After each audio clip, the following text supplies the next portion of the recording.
Welcome to episode 13 of Japan Foundation's Pop Culture series and the second episode in our special Japanese Girls Culture series. I'm Sukemiya from Japan Foundation's New York office with my arts and culture team. Today, we will focus on Takarazuka Revue, a popular Japanese all-female theater group which female performers play both male and female roles. When we discussed Sailor Moon in episode 5, we ended up discussing why there are so many cross-dressing masculine female characters in Japanese manga and anime, and why those characters are so popular in Japan. For example, Sarah Uranus in Sailor Moon is the most popular character in the entire Sailor Moon characters roster in Japan, based on the NHK popularity poll from 2020. In the session, we talk a little bit about the possibility of the influence from Takarazuka, but we realized it was enough to cover everything. So today we have finally invited 4 Takarazuka experts to dive into and answer what is Takarazuka and how it influenced and interplayed with Japanese girls' culture. Our first speaker is Dr. Leonie Stickland from Murdoch University in Australia. She is a lecturer in welcome. She is a lecturer in Japanese language and Japanese studies. Also, she is a former in-house translator and a voice actor for Takarazuka. Using exclusive interviews, historical records, autobiographies, and years of close-hand observations, her book, Gender Gymnastics, Performing and Consuming Japan's Takarazuka Revue, extensively explores the motivations, attitude, and experiences of performers and their fans. Today, she will be the moderator and will give us a short presentation about an overview of the history of Takarazuka Revue. Our second speaker is Ms. Dera Majonu from Japan. She received her MA in Japanese Studies from University of Canterbury in New Zealand. Her master's thesis, The Aesthetics of Takarazuka, a case study of Elisabetto Aito Shino-Rondo, examined the performance aesthetics of the theater and analyzed how it influences the adaptation of pieces which fall outside of this style. Currently, she lives in Takarazuka City and is continuing her research. Today, she will give us a short presentation about the aesthetics of Takarazuka. Our third speaker is Dr. Nobuko Anan from Kansai University in Japan. Today, she will be joining us as her avatar. She researches and teaches on Japanese theater, performance, visual arts, and experimental and popular culture. In her monograph, Contemporary Japanese Women's Theater and Visual Arts, Performing Girls' Aesthetics, she explores what she calls Japanese girls' aesthetics, where Japanese women reject stereotypical adult womanhood by performing as girls in theater, manga, film, and installation arts from the modern to the contemporary period. Today, she will give us a short presentation about Takarazuka Revue in relation to resistant Japanese girls' culture. Our first speaker is Ms. Susanna Barniak-Hirata in Japan. She is a PhD candidate at Autonomous University. Her research project is an ethnographic study of Takarazuka's fan culture in the Kansai region, where she explores a relationship between Revue's marketing strategies, formation of fan networks, and urban space. Her research interests include gender studies, Japanese theater, and Japanese popular culture. Her recent articles include Takarazuka within pop culture, representation of the Takarazuka Revue after the Rose of Versailles. Today, she will give us a short presentation about Takarazuka Fandom and its relationship with Japanese pop culture. So now we will begin our program with a short pre-recorded presentation from each guest speaker. After their pre-recorded presentations, they will have a live discussion and Q&A session. So please feel free to comment or ask questions in the live chat. Although we have already received a lot of questions from registrants in advance, we will try to answer as many of your questions as possible. So now let's move on to the presentation, starting with Leonie. I will return later for the Q&A session. See you later.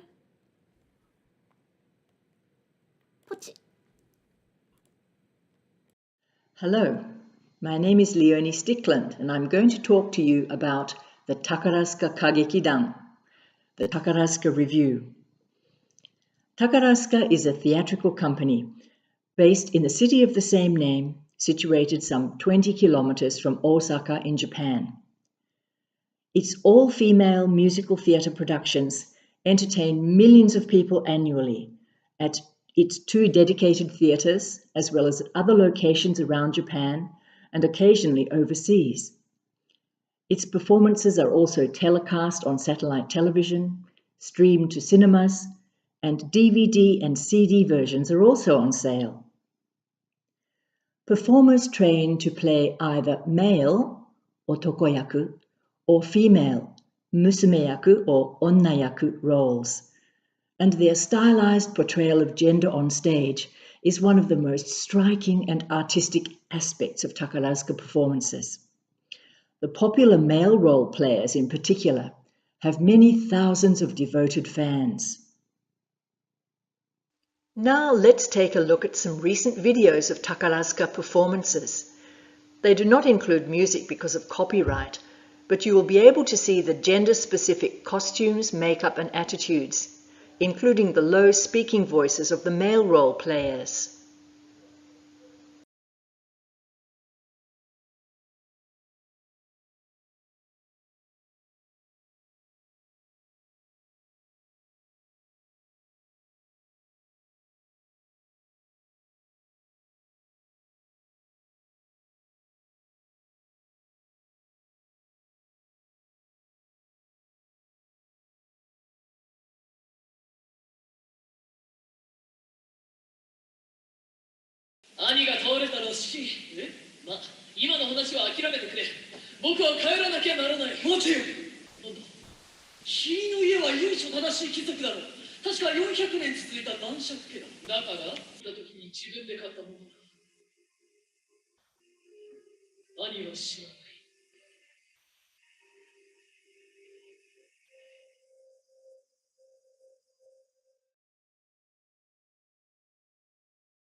Typically, around 1,000 girls vie annually for one of the 40 places at its 2-year training school, whose graduates win the exclusive right to perform with its company for up to 5 years.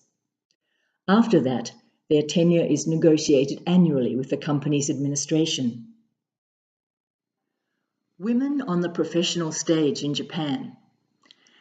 Female performers were banned from acting on the professional stage in Japan from 1629 until 1890, ostensibly to prevent prostitution and violence.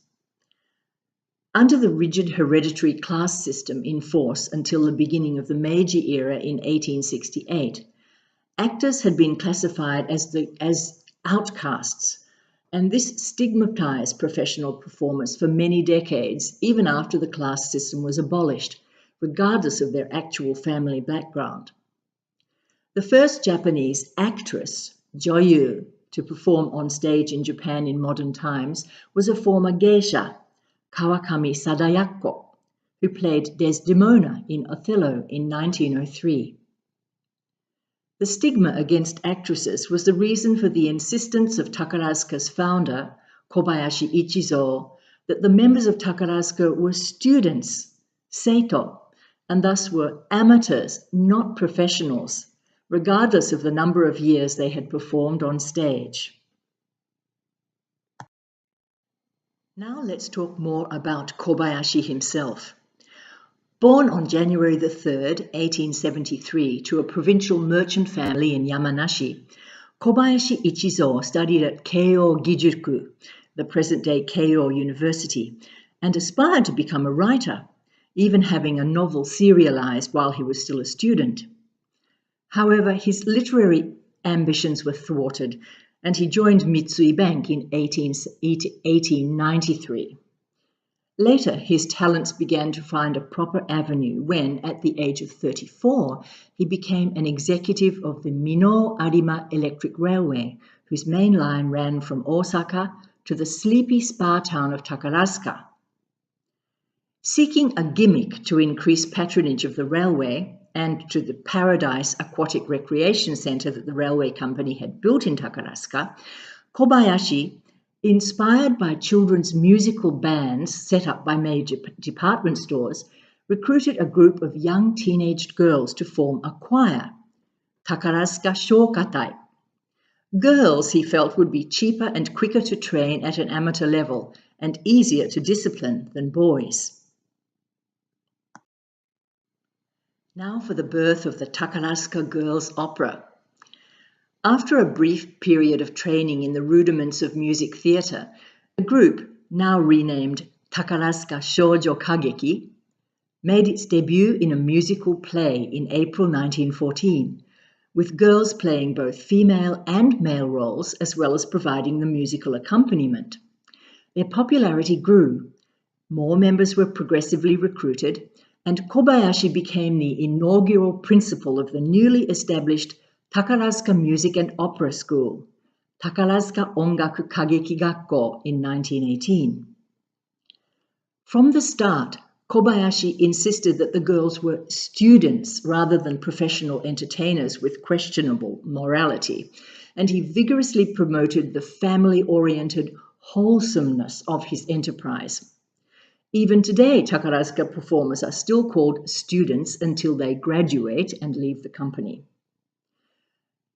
Kobayashi's insistence on use of Western musical instruments for accompaniment instead of traditional Japanese instruments was a further ploy to differentiate the girls from geisha and professional actresses. Moreover, he actively recruited girls from good families to counter public disapproval of stage performing for females. He also stated on numerous public occasions that Takarazuka graduates would make perfect wives because, as their motto proclaims, they conducted themselves with purity, righteousness, and beauty. Kyoku, tadashiku, utsukushiku. The age of the Grand Theatre and the advent of the Revue. The first Takarazuka Grand Theatre, with a capacity of 4,000, was completed in 1924. Its lavish lobby conjured a luxurious atmosphere as patrons filed into the auditorium to watch colourful performances of dancing, singing and acting by attractive young females. Unlike today, when comparatively few males attend Takarazuka productions, there was more even gender balance in early audiences. Upon return from a visit to Paris, in-house Takarazuka writer-director Kishida Tatsuya mounted the first Western-style revue, Mon Paris, in 1928. This was an immediate hit, and the popularity of the revue genre was further compounded by writer-director Shirai Tetsuzo's Parisette in 1930. Following a number of performance tours to the capital from 1918, Tokyo Takarazuka Theatre was completed in 1934, and Takarazuka troupes, now numbering 3, began performing in rotation at both mammoth theatres. This was the golden age of the 3 great girls' revues, Takarazuka, OSSK in Osaka, and SSK in Tokyo. Takarazuka goes to war. As Japan steadily militarized from the late 1930s into the mid-1940s, all genres of popular culture were harnessed as a kind of soft power to spread Japanese culture to areas of Japanese influence in continental Asia and Southeast Asia. Groups of performers from Takarazuka toured Korea and Manchuria, but Takarazuka was by no means a special type of pro-Japanese propaganda. All theatrical companies did the same or were closed. In 1937, Takarazuka's use of luxurious-looking dresses and kimonos, its performers' permanent waves and cosmetics, as well as the Western settings of many of its productions, were criticised as running counter to the government's National Spiritual Mobilization campaign. In order to avoid being blacklisted, Takarazuka had to adapt its performances in line with the nationalistic government censorship. As Japan entered an all-out war in the 1940s, all large theatres were closed, and Takarazuka performers who remained with the company either were mobilized for war-related work in factories or toured in small groups to entertain troops. Some members even performed on the morning of the day when Japan's surrender was announced by the emperor on the radio.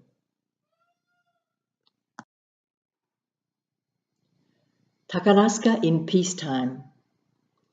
Takarazuka performances continued on a small scale immediately after the war, and full-scale performances resumed at the Grand Theatre in 1946. As the theatre and its environs were relatively untouched by Allied bombing or shelling during the war, they provided a green and pleasant escape for people from war-ravaged Osaka and Kobe. The colourful spectacle of the Takarazuka stage was also a welcome contrast to the burnt-out ruins in those cities. Takarazuka's popularity waxed and waned by turns in the post-war years.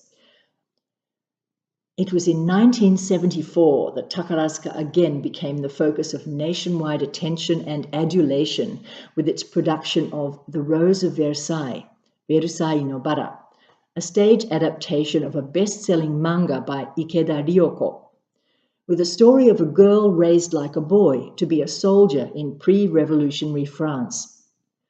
Takarazuka stars who played the leading roles became household names throughout Japan. In 1989, a restaging of The Rose of Versailles rekindled Takarazuka's popularity and inspired many girls to aspire to enter its training school.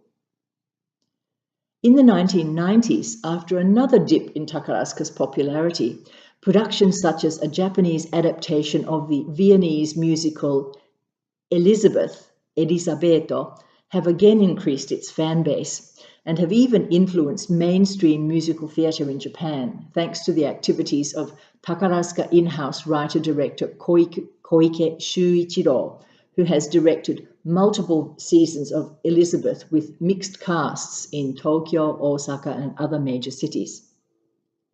The internet has greatly broadened Takarazuka's reach and renown throughout Japan and overseas, and in spite of the COVID-19 pandemic, when theatres have been sporadically closed and performances cancelled, fans have even been able to watch televised versions of its performances at local cinemas in various cities without having travelled to Takarazuka or Tokyo.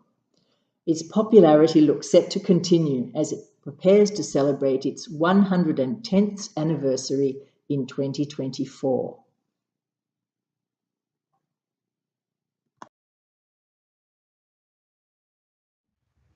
Hello, and welcome to the Rondo of Takarazuka and Shojo Pop Culture Fantasy Adventure. What do I mean when I say Takarazuka aesthetics?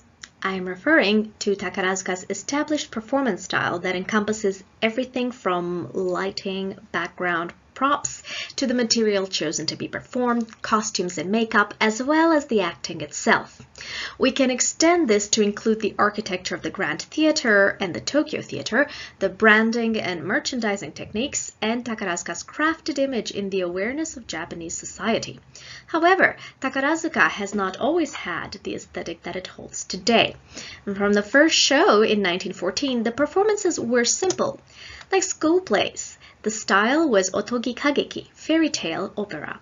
The shows were half an hour long, required no admission fee, and were only performed if there was sufficient demand.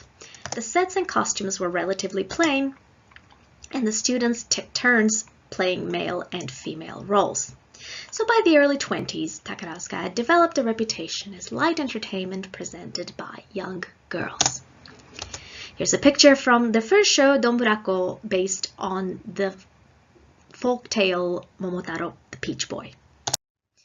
As you may recall from previous presentations, Kobayashi wanted to create a new national theater, and this led him to enlist a range of playwrights, choreographers, and composers, amongst which Shirai Tetsuzo eventually came to be known as King of Revues. He was the choreographer for Mon Paris, the show that essentially reinvented Takarazuka aesthetics and established some of the elements that we currently associate with the theater. The show ran for 90 minutes and consisted of 16 scenes in rapid succession following a couple on their honeymoon across the world. It had lavish sets, exotic settings, suggestive and revealing costumes, used revolving stages, and it introduced a staircase for choreography and scene changes. This original staircase of 15 steps eventually developed into the Okaidan, the grand staircase that fans are familiar with today. Another notable aspect of Mon Paris was the introduction of the line dance, which also went on to become a staple of Takarazuka performances. The most crucial element, however, was the appearance of specialized otokoyaku roles. The next big hit was Parisette in 1930, a show which managed to surpass Mon Paris in terms of length, choreography, and lavishness. It ran for 20 scenes, 2 hours, and it had the first use of ostrich feathers. The fashion evolved over the decades, reaching the standard that fans are familiar with today. The top star, top musumeyaku, and second lead usually, carrying a dazzling array of ostrich feathers on their shoulders. The size of each feather arrangement is proportional to the standing of the performer in the troupe. Zuzana will be discussing troupe hierarchy later, so I will just add that the color arrangement is assorted to every show they do, so there are always different color and pattern combinations to look forward to. This picture is from Soragumi Never Say Goodbye, which closed in Takarazuka on March 14th. Starting with Mon Paris and Parisette was the romanticism and exoticism which would give rise to the term fantasy adventure in the early 1970s. The term was coined by Kobayashi Kohei in 1974 to describe Versailles no Bara. Makiko Yamanashi identifies 3 elements: music, stage performance techniques, and stage sets and costumes, and 3 themes which combine with the above elements to create the distinct style of Takarazuka: intentional mannerism, the universality of human drama, and the defining element, renai, romantic love. As you will recall, Mon Paris gave rise to the first specialized otokoyaku. So what are otokoyaku? They are the actresses that play ideal men. In this way, Takarazuka could continue performing more dramatic, mature storylines without the morality or innocence of the performance being infringed upon. Here's an example of an otokoyaku. The otokoyaku are arguably Takarazuka's most recognizable feature. Their look is carefully crafted and contains a variety of elements. The discussion on kata is wholly based on Leonie's book, which I reference below. The physical kata is centered around masculine movements, creating the visual illusion of masculinity, large sweeping motions, creating straight lines and right angles with their arms and legs. If they sit, they will often manspread. The costumes are created especially to give the illusion of angles where there are none and straight lines instead of curves. Linguistically, on stage, otokoyaku always use masculine pronouns such as ore or boku and the neutral watashi. They draw inspiration from men's fashion magazines, famous actors and singers, and most recently K-pop idols. The vocal kata refers to the artificial lowering of their natural speaking and singing voice to sound less feminine. Here are some more examples of the otokoyaku. So you can notice the cut of the jacket, drawing attention to the shoulders, creating the straight lines, and angles everywhere. And what is romance without flirtation? As part of their kata, the otokoyaku must also wink. The musumeyaku need to balance and reflect the artificial masculinity of the otokoyaku. They achieve this through doing the opposite of the otokoyaku kata. So their movements are small and delicate, they're mindful of or exaggerate the curvature of the waist, chest, and hips. They bend slightly so as to appear shorter in certain poses or kneel entirely.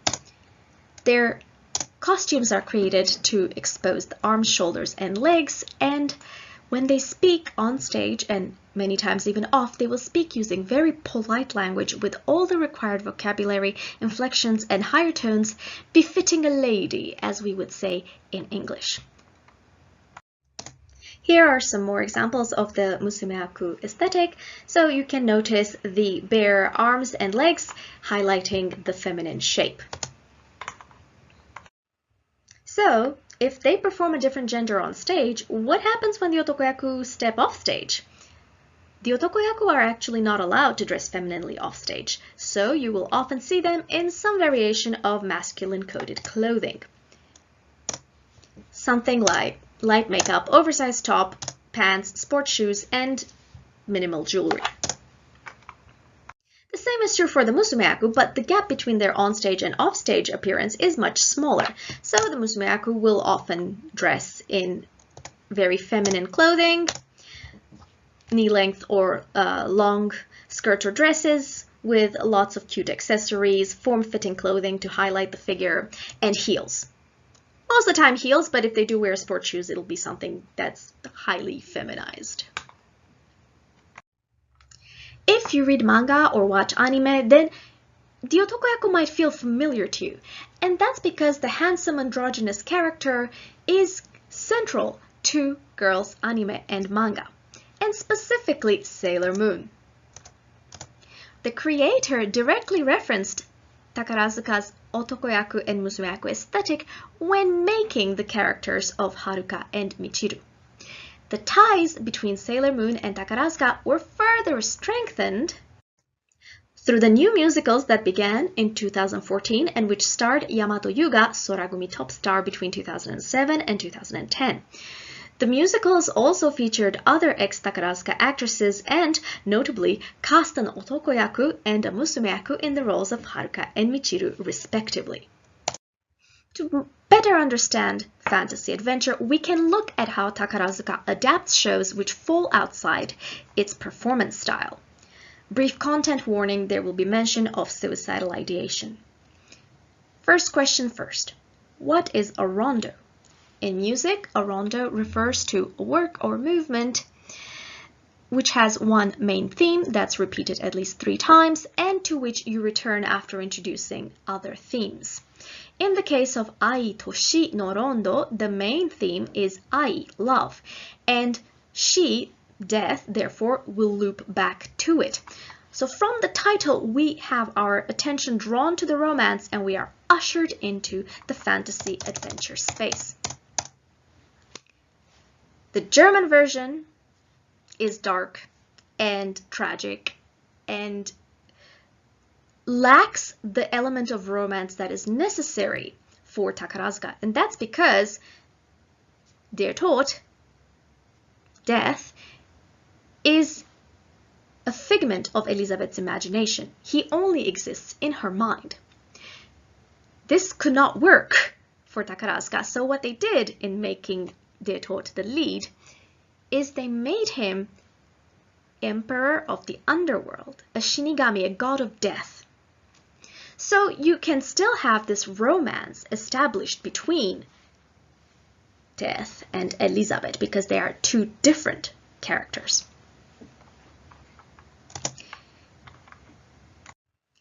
Here are 2 screenshots that show the difference between the German version and the Takarazuka version. You can see at first glance the difference in lighting and costume detailing.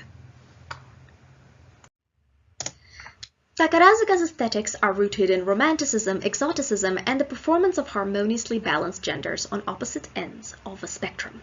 This blend of elements has given Takarazuka an instantly recognizable aesthetic, fantasy adventure. Like shoujo anime come to life, Takarazuka offers its spectators intense emotion, romance, and the inspiration to dream.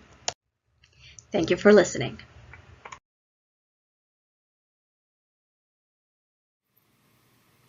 Hello everyone, my name is Nobuko Anan. I'll be talking about the Takarazuka Revue in relation to resistant Japanese girls' culture, or what I call girls' aesthetics. Takarazuka continues to inspire resistant girly artists in theater and other fields. For example, the underground theater group Kegawazoku parodied Takarazuka's campy style in the 2000s, and Miwa Yanagi, who represented Japan in the Venice Biennale, has created work based on them. But today, I'll be focusing on the earlier period, from the early 20th century to the 1970s. The Takarazuka Revue was founded in 1914 by Hankyu Railway and department store tycoon Ichizo Kobayashi. And in 1919, the success of the company led him to establish its training school called Takarazuka Music School. Ever since, Takarazuka performers must graduate from this school. This school is one of many girls' schools that arose in this time period, and many aspects of what we now consider as Japanese girls' culture developed at these schools. While boys' schools prepared their students for the jobs in the public domain such as business or the military, girls' schools focused on the private domain, so they were basically conservative institutions to isolate girls from the rest of the society before marriage. But despite this conservative orientation, girls developed their own subversive culture within these schools.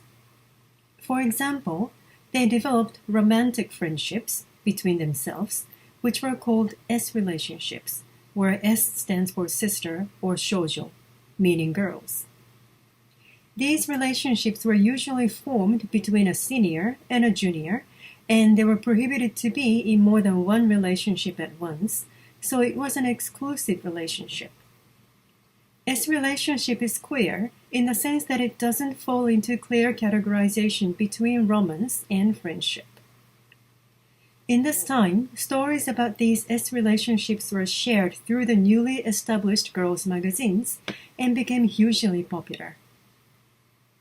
These stories are the basis for what is now called the Yuri genre. Importantly, more and more androgynous girl characters started to appear in these stories and novels, and after the establishment of the Takarazuka Revue, these magazines frequently printed the articles about its stars and their photographs. Androgynous male role players were especially popular among girls. Another important characteristic of this culture was the longing for the West. Because there were not so many public girls' schools, many girls went to private mission schools, even though most of them were not Christian. This exposure to Western culture allowed them to see the West as a dreamland, detached from their everyday reality in Japan. Girls' magazines were also filled with illustrations of Western or westernized girls. This longing for the West is also the hallmark of Takarazuka, as seen in their shows, and the fact that their performers are called Takaragen, which is modeled on the French word Parisienne. Thus, I have argued that the isolated space of girls' schools created a space where girls could resist conservative gender ideals. This girly resistance is what I call girls' aesthetics, as it involves a reinterpretation of Christian conservative isolation into a kind of queer and westernized dreamland. I would argue that girls' aesthetics is a kind of feminism, but it is quite different from modern feminist movements and the first-wave feminism in Japan. Based on the English feminist group Blue Stocking, the first Japanese feminist group, Seito, meaning blue stocking, was formed in 1911, around the same time with Takarazuka and girls' schools. Seito's feminism demanded women's access to the public domain. But girls' aesthetics was also developing as an alternative form of feminism in the private domain. While it is clear that Takarazuka Music School is a girls' school, I would argue also that the Takarazuka Company and its fans constitute a larger virtual girls' school. The performers in the company are called students, even after they have graduated from the school. They also need to retire when they get married, as if the company was a finishing school for girls. The fans of Takarazuka are mostly women, and there is a high intensity to their fandom, like the S relationships in earlier girls' schools. even though the management tries to present a conservative image of the school where gender-crossing male role players are just simply necessary for the performances that they want to do, the huge popularity of them with the fans means that the school is in the business of creating passionate devotion between women, both on stage and with the audience. In the pre-war years, girls' novel was an important site for girls' culture, but in the post-war years, it shifted to girls' manga. Since then, Takarazuka and girls' manga have been inspiring each other. An important example comes from manga artist Osamu Tezuka, who is so influential that he is called the god of manga. He was from Takarazuka City and was a big fan of the company. It is well known that Takarazuka inspired his manga Princess Knight. The protagonist, named Sapphire, was born to a royal couple in a Western country. Sapphire has both female and male minds in a biologically female body, but lives as a prince to fight for her country. This androgynous character in a Western setting clearly reminds us of Takarazuka. It is also important that Sapphire, as an androgynous fighting girl, is an archetype of girl characters in many girls' manga to follow, such as Sailor Moon and Revolutionary Girl Utena. One of these androgynous fighting girls is Oscar, the protagonist of the iconic girls' manga The Rose of Versailles. It was serialized in a girls' manga magazine from 1972 to 1973 by Ryoko Ikeda. It was adapted by Takarazuka in 1974, and ever since, it has been repeatedly produced as the company's representative production. It is set in the time of the French Revolution. Oscar is a female soldier in the Royal Guards and serves Marie Antoinette as her bodyguard. But Oscar eventually participates in overthrowing the monarchy in the French Revolution. Like Takarazuka male role players, androgynous Oscar attracts romantic sentiments from girl characters. Also importantly, her relationship with her male lover, Andre, appears as a male romance. I should just point out here that The Rose of Versailles came out around the same time with early shonen manga, which developed into what we now call boys' love. The fact that Takarazuka's most loved production is a story that plays on the gender ambiguity of the company highlights its queerness.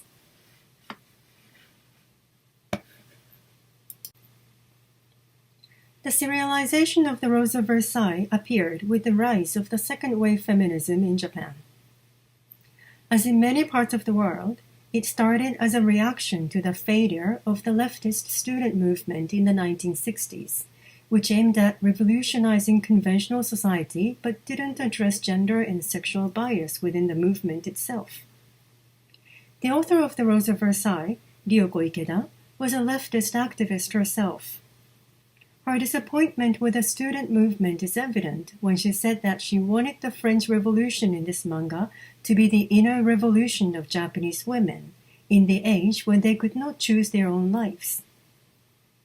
Typical to girls' aesthetics, this revolution didn't necessarily take place on the street, but rather, it took place in a girly space.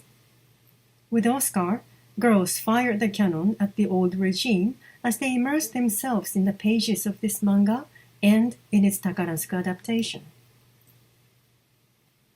I have suggested that Takarazuka is a conservative girls' school where women perform revolution to intensify queer fan devotion.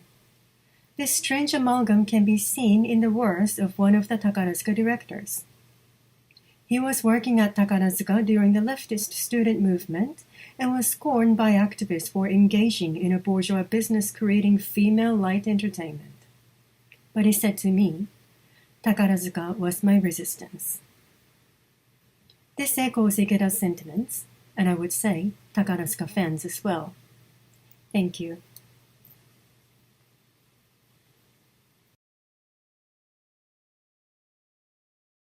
Hello, everyone. My name is Susanna Balene-Kirata, and I'm a PhD candidate at Autonomous University. Today, I would like to talk to you about Takarazuka fandom and its relation with Japanese popular culture. What impact did Takarazuka have on Japanese pop culture? What's the defining feature of Takarazuka's fandom? And finally, How is Takarazuka's star system related to Japanese idol culture? Let's find out. Although roughly half of all Takarazuka's productions are original plays written by in-house scriptwriters, most audiences familiar with Takarazuka Revue will know it through their adaptations of popular texts. Adaptations of well-beloved shoujo manga classics such as The Rose of Versailles, Red River, or The Paw Clan always gather much media attention, as do Takarazuka adaptations of Broadway and other musicals such as The West Side Story or Elizabeth. But Takarazuka's adaptations feature not only the shoujo manga and musicals, but rather an expanding variety of genres, including but not limited to the shonen manga, movies, novels, TV dramas, video games, and more. And while some international sources may present Takarazuka as a niche all-female theater significant only to the girls' culture, its impact on Japanese popular culture and entertainment industry is undeniable. One way in which we can measure this impact on pop culture is by examining the way Takarazuka has been represented and not imitated in other popular texts. Works such as Sailor Moon, Revolutionary Girl Utena, or the TV drama Hanazakari no Kimitachi e all feature female characters, remarkably reminiscent of Takarazuka's otokoyaku aesthetics, namely they performed female masculinity. Takarazuka has also frequently been the target of parody, which depends on the audience's familiarity with the work being imitated and ridiculed. In other words, readers need to recognize the reference at a glance to get in on the joke. In the anime Oran High School Host Club, we see references made to Takarazuka's otoyaku stars and its zealous female fans. Other satirical impressions include the extremely popular parody anime Gintama, as well as parody skits made on a weekly Japanese TV variety show, SMAP SMAP, which was also hosted by the then male idol group SMAP. Both Gintama and SMAP SMAP play on Takarazuka's association with The Rose of Versailles, and gender reverse their parodies, make them all male revues, which is also a quite common trope among Takarazuka's parodies. Now, not all references to Takarazuka are parodies. More recent works inspired by Takarazuka include Kaeki Shojo, the anime adaptation of a seinen manga, and the anime Shoujo Koeki Revue Starlight, which was also recently adapted on stage. You can see that both of the series imitate elements of Takarazuka's onstage aesthetics, but also things like theater building, stage settings, or even music school uniforms. More importantly, both of the works make a return to the popular Tatakau Shoujo trope, the fighting girl, that we can see in works such as Sailor Moon or Revolutionary Girl Utena. Here, the story is taken back to the common and familiar setting of many shoujo manga, the school.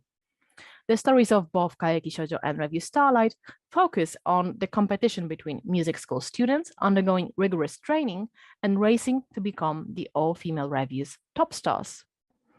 But what exactly is a top star? Why is it difficult to become one? And how is it all related to Japanese idol culture? Star system is the basic foundation of Takarazuka Revue's fandom since its development in 1980s. But what is it all about? And we're not talking about astronomy here. Generally speaking, star system is the system of organization and fan support based on the hierarchy of Takarazuka actresses. Its predominant feature is, of course, the existence of the top star. The top star is, without exceptions, the otokoyaku performer, which features as the lead character in all productions staged by her troupe for the duration of her appointment as a top star, which is typically 2 to 3 years. She's going to be the center of every play, receive the most dialogue, song and dance solos of all performers, and even offstage, she will retain a key representative role in Takarazuka. Each of Takarazuka's 5 troupes has a top star, and each of them is accompanied by the troupe's top musumeyaku. Followed by the top pair, we have the Nibante and Sanbante otokoyaku performers, the second and third lead actresses. These are the actresses which, next to the top stars, take the most prominent supporting roles in all of Takarazuka's shows, and especially in the case of Nibante, are expected to be the successors of the current top stars once they retire. Below them, we have the mid-level stars, the promising young actresses which are said to be on the star track. And at the bottom of the Takarazuka hierarchy, we have those performers which are believed to have either never gotten on the star track or have fallen off of it. The anticipation that a given Takarazuka actress is on a star track and is progressing steadily to become the future top star is one of the main driving forces of Takarazuka's long-term fans. But how can you tell if someone is star-tracked? Well, there are many ways to judge current performers' rank. One of the most common ways is by observing Takarazuka's revue shows. So during the show's finale and the closing parade, our first clue is the order with which the performers descend the grand staircase. The top star is always going to descend last, and she's going to be the performer at the center of the silver bridge, adorned with the biggest feathers and the most glamorous and sparkly outfit. Accordingly, the top musumeyaku is going to stand right next to her with her own huge set of feathers, and the nibante and her costume is also going to be distinct from other performers. Past this trio, fans can usually distinguish current third lead actress and maybe even a fourth lead actress. And based on the order with which the actresses descend the staircase and their later position on the stage, fans can also try to recognize some mid-level ranked stars. In this way, Takarazuka's parade is paramount to the star system and functions as a sort of announcement board, updating fans about the current rank of the performer that they are supporting. In Takarazuka, one is not born, but rather becomes a star, and they achieve it with the financial backing and support of their fans. To progress through the troup's hierarchy, a future top star needs to not only excel as a Takarazuka performer, but also needs to prove she has a steady backing of highly involved fan consumers. As a top star, she bears responsibility of ensuring that the shows billed with her name will all sell out. Popularity then is paramount to becoming a star. But how do fans show their support of a given rising star? Most of it is achieved through purchasing Takarazuka's merchandise. So starting with Takarazuka's monthly magazines, Takarazuka Graph and Kageki, the company keeps track of sales based on who graces the cover of which magazine. For high-ranking stars, CDs, DVDs, Blu-rays, as well as pamphlets, personal books, and stationery goods are also pretty important. For the mid-level stars, however, sales numbers of personal photographs such as bromides, postcards, and stage photos are the most important way of showcasing the popularity of an actress and helping her in the race to the top. Now, if some of those practices remind you of what you may have heard about the Japanese idol industry and its marketing strategies, it's not a coincidence. Takarazuka has a long history of inspiring idol industry managers and producers. Johnny Kitagawa, the founder of the Johnny and Associates talent agency behind some of the biggest Japanese boy bands, has been quoted early on as saying that when he created Four Leaves, his very first successful male idol group, he intended for it to become a male version of Takarazuka. And although Johnny's idols ultimately went in a very different direction, Kitagawa developed a system of training young talents, which is very similar to Takarazuka's music school and the Revue star system. Known as Johnny Juniors, promising young boys are accepted to the talent agency, where they receive training before officially debuting as idols. Although juniors are still trainees, the agency promotes them in magazines, on TV, sometimes even in movies, while also keeping track of their growing popularity. This system ensures that once they do debut, they will already have a steady backing of loyal fans who saw them grow. Female idol industry also features elements inspired by Takarazuka's star system. The most prominent example is the idol group AKB48, which is produced by Yasushi Akimoto. AKB48 actually shares multiple similarities with Takarazuka's Fandom, but I'm going to focus here on the marketing strategies. So AKB48 counts more than 120 members, yet only a select number of popular girls record singles, and in each of those singles, only one girl is selected as the center performer, that is, only one girl becomes the top performer. The group releases alternate editions of albums with different members on their covers, as well as performs annual election contests in order to determine the most popular members, therefore making fans believe that they can actively support their stars by buying merchandise and significantly increasing the agency's sales. By being active and loyal consumers, fans believe that they are the ones with the power to make an idol. Fans believe they are the ones with the power to make a top star. And it is the perception of this power that creates a very potent market for high-spending consumers that are also very emotionally involved with the stars they support, both among idol fans and Takarazuka fans. Thank you for listening, and I look forward to our discussion.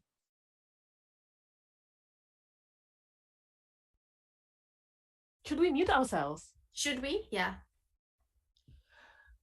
Welcome back to the live session, everyone. So first of all, our warmest thanks go to my fellow presenters for their diverse and engaging presentations, and of course to Sakuya Mio of the Japan Foundation New York for all that wonderful work in organizing this panel. Now, the presentations have set the stage for further incorporation and exploration of lots of issues. So now I invite the panelists to elaborate on what they said in their individual presentations, taking into account the interesting questions that we have received from the organizers and the registrants. So first of all, an interesting question from Sakuya as to whether the dream and fantasy provided by companies such as Takarazuka have more appeal for female audience members than lavish Broadway-style mainstream musicals in Japan. Is it mainly because of the appeal and the power of the male role players, the otokoyaku? The otokoyaku seem to have a huge female fan base, regardless of their fans' sexual orientation. So what is so attractive about the cross-dressed characters, both in Takarazuka and, for example, in anime? Can I pass the ball to Dana and Tazana? How about you, Dana? What do you think? Hello. Okay, that's an interesting question. From my perspective, I think that attraction to beauty is a human thing that predates, well, everything, because it's a human thing. So it predates Takarazuka, it predates Kabuki, it predates, yeah. And that cross-dressing as part of Japanese culture and theater is not a new thing. We have Kabuki, and before that we had in, I believe, the Shinto religious rites as well, there was cross-dressing involved. So there is that aspect. And as humans, we're attracted to things that are beautiful, people that are beautiful. And when we admire people, we usually want to be like them. So that's also an important and real aspect of this attraction. For some people, it might be just aesthetic, purely, I like the look of this person or this character and I want to emulate it. And that also applies to crossplay of anime characters which are physically male. And for some people, it's more, I want to look not like myself for a bit. So it's less about achieving a specific look and more about unachieving your set look. Believe that's the main aspect. Susanna, would you like to add something? Okay, I might just add on it so like you mentioned, it's on one hand it's very artistic, but on the other hand, Japan is a society with very, very strict gender norms. So transgressing those gender norms, cross-dressing not just on stage, but even in everyday life. Like we know nomikais, Japanese drinking parties, and the old Japanese salarymen who like to dress in sailor suits, for example, as their pastime. It's a thing. So in a way, it's a sense. It gives some people pleasure to get away from those expectations of those gender stereotypes in their everyday life, and it's also just simply cool to watch performers who do it so brilliantly, so kakkoi, so cool in a way. Great, thank you very much, both of you. So on Fandom too, panelists, please share your ideas about the transformation of the audience from a fairly even mix of sexes in Takarazuka's early days to the largely female audience of today. Was it a deliberate policy by the company, or was it related to changes in Japanese society? On Takarazuka's popularity, similar questions have been received from Toronto, Ontario in Canada, and Nashville, Tennessee in the USA. They ask about whether Takarazuka continues to appeal mainly to a female audience, and why it seems more popular in the Kansai area that's centered around Osaka and includes Takarazuka, more popular than in Kanto, which is the area centered around Tokyo. So, Susanna, would you like to take that, please? Okay. So I believe the change from the mixed gender audience to mostly female audience is very much connected to the changes of Japanese society and the changes in, well, gender norms, so that making them very strict, making them very patriarchal, making them very one shoe fits all in a way. So men need to be the breadwinner, women need to take care of the household. So in a way, this has led to a very gendered division of labor and gendered labor market. So generally speaking, in Japan now, it's not just Takarazuka who has majorly female audiences. It's all of the theaters.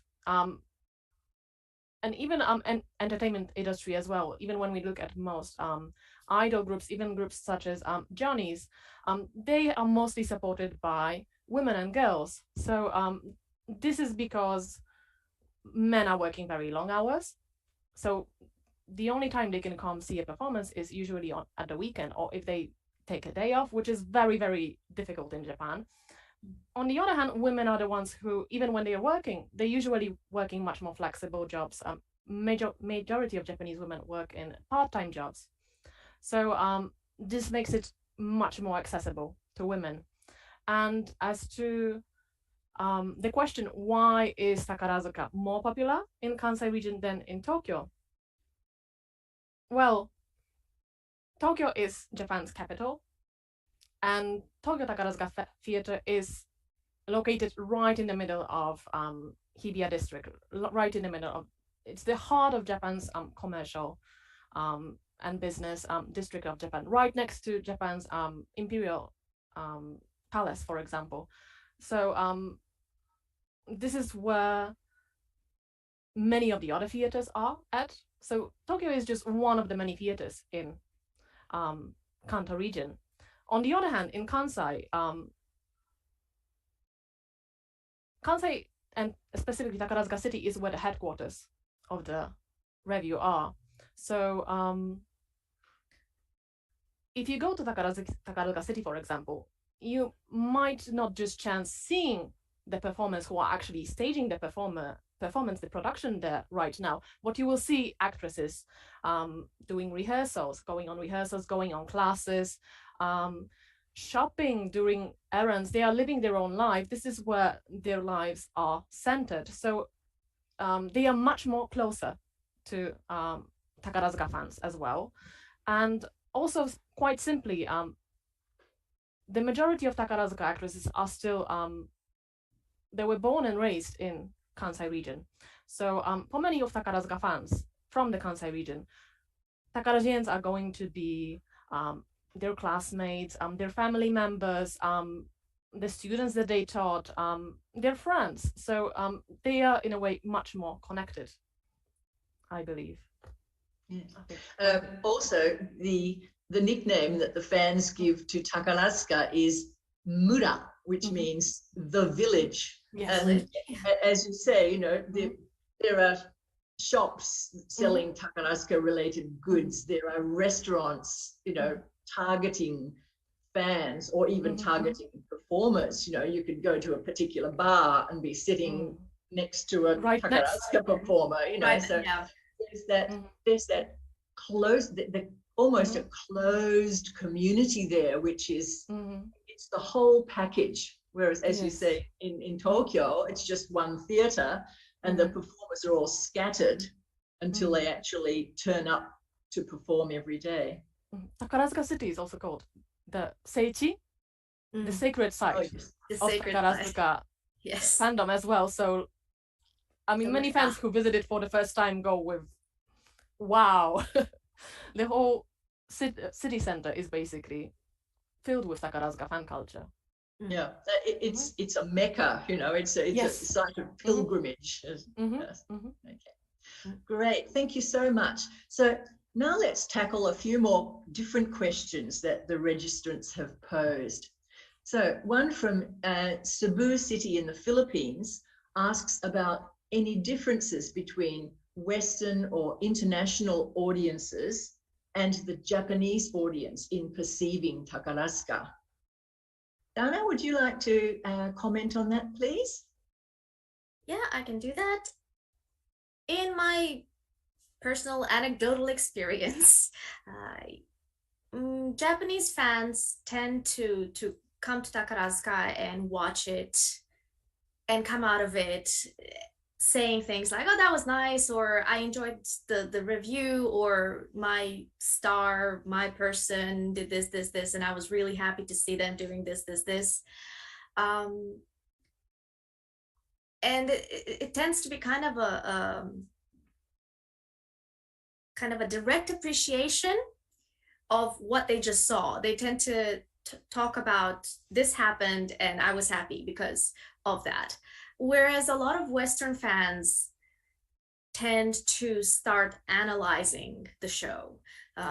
So they will say, oh, well, that character was really good because they were subversive. It's really good to see a woman do this, and it's really good to see a man being all maternal, and it's really nice to have this depiction of gender identity specifically, and having a character whose main character trait is not that they're gay, because that is something that can happen on occasion.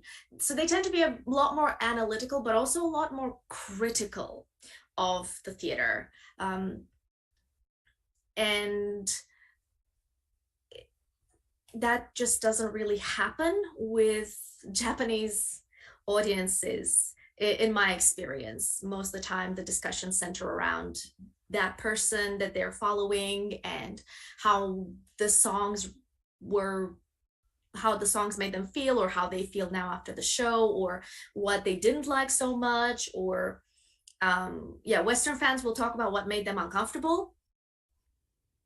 Japanese fans will be uncomfortable, but I think there's a different level of uncomfortableness that they have to hit before they mention anything. And I think I think most recently in the last Soragumi with Derishu, there's one scene that from my perspective subverts completely, it breaks what Takarazuka aesthetics stand for, but at the same time, because it's outside the style, it reinforces just what Takarazuka aesthetics are. And I believe everybody who's seen the show knows exactly what scene I'm talking about. It's the underground, the basement scene with the whips. And in the most true Takarazuka style, when the actresses who were performing on stage were talking about that specific scene on the on Sky Stage, because they do those shows where they talk about now on stage, they were very careful. You could see them thinking as they were talking about it. I remember specifically, we're like, and the next scene is yes, it's a bit more mature than what we normally do.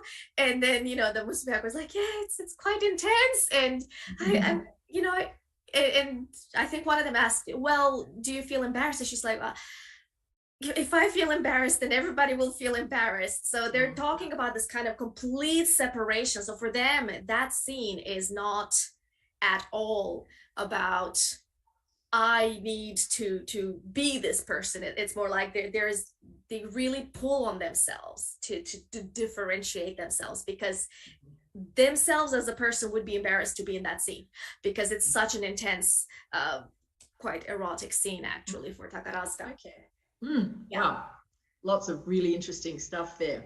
I think that one really big difference in perception of Takarazuka probably relates to how well an international audience can understand the Japanese language. So, for example, if they go and see a play, do they know what the dialogue is about? Right. And of course, Japanese language has gendered pronouns and specifically gendered ways of expression, which will add a layer of genderedness, you know, to what's being performed. It's not only visual. There's been a comment by some Western critics when Takarazuka has toured to other countries that Takarazuka is curiously sexless. So what the Western or international audience sometimes interprets as being sexless, I think they're talking about lacking overtly sexy femininity rather than sexy masculinity, because I'm sure that the otokoyaku do project sort of more, you know, overt sexuality in a way than do the female role players. I think that what is sexless to a Western audience might be seen as really cute and sweet for the female role players, and a Japanese audience might think that the otokoyaku, the male role players, were very cool, very kakkoi. And so they were, the Japanese audience would be appreciating that aesthetic, that sort of constructed pseudo-masculine aesthetic that doesn't actually cross the line into real raw masculinity. Okay, so these points relate to many of the questions from others that focus on queerness, because this seems to be very much something that people from other countries do have curiosity about when they're thinking about Takarazuka. And many of the questions that we received focus on whether Takarazuka acknowledges or supports, or conversely denies the existence of diverse gender identities and sexual orientations among its performers and its fans. A series of questions seem to be based on a contemporary Western perspective on LGBTIQA+ rights, identity, and so on. So this is never addressed overtly in Takarazuka, as most discussion of sexuality is suppressed by the so-called sumire kodo, the violet code. The violet flower is the symbol of Takarazuka. And this violet code governs what may and may not be made public, either on stage or in the words and behavior of the performers, etc. So Nobuko, thank you for waiting so patiently. We would really appreciate some extra detail from you here, please. Well, it seems like many people are interested in learning more about, for example, trans men or female masculinity in this regard. Well, I see that many people are interested in otokoyaku, male role players.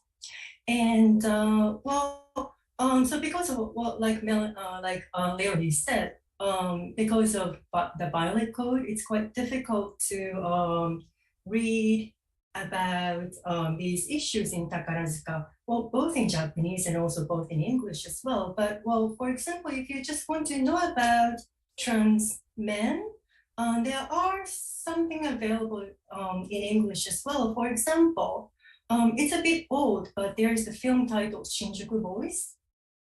And this is about transgender men working at a bar in Shinjuku, which is an LGBTQ district in Tokyo.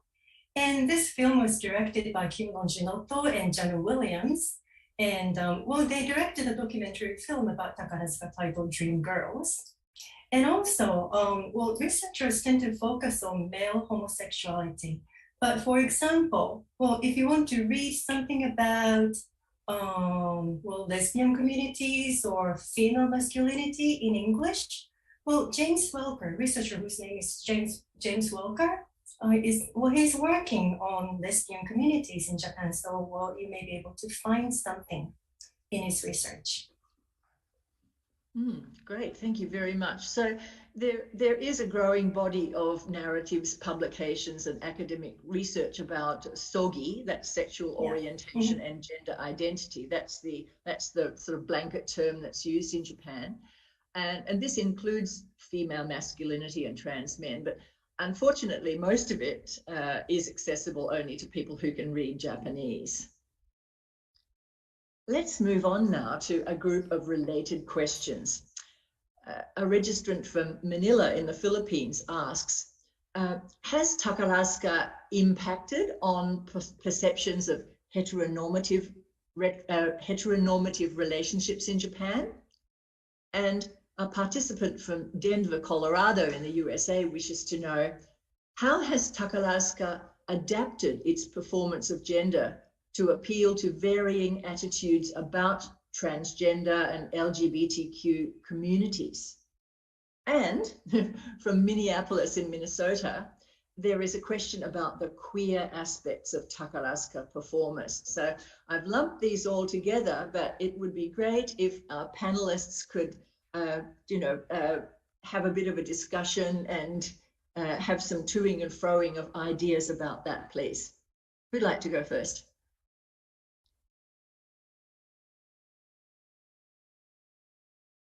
Anyone? Okay, Danata. Yes, please. All right, I will go. So the important thing to realize is that Takarazuka is both a part of Japanese culture and it's also a reflection of Japanese culture. And Japanese culture is very, extremely, almost ostensibly entirely heteronormative.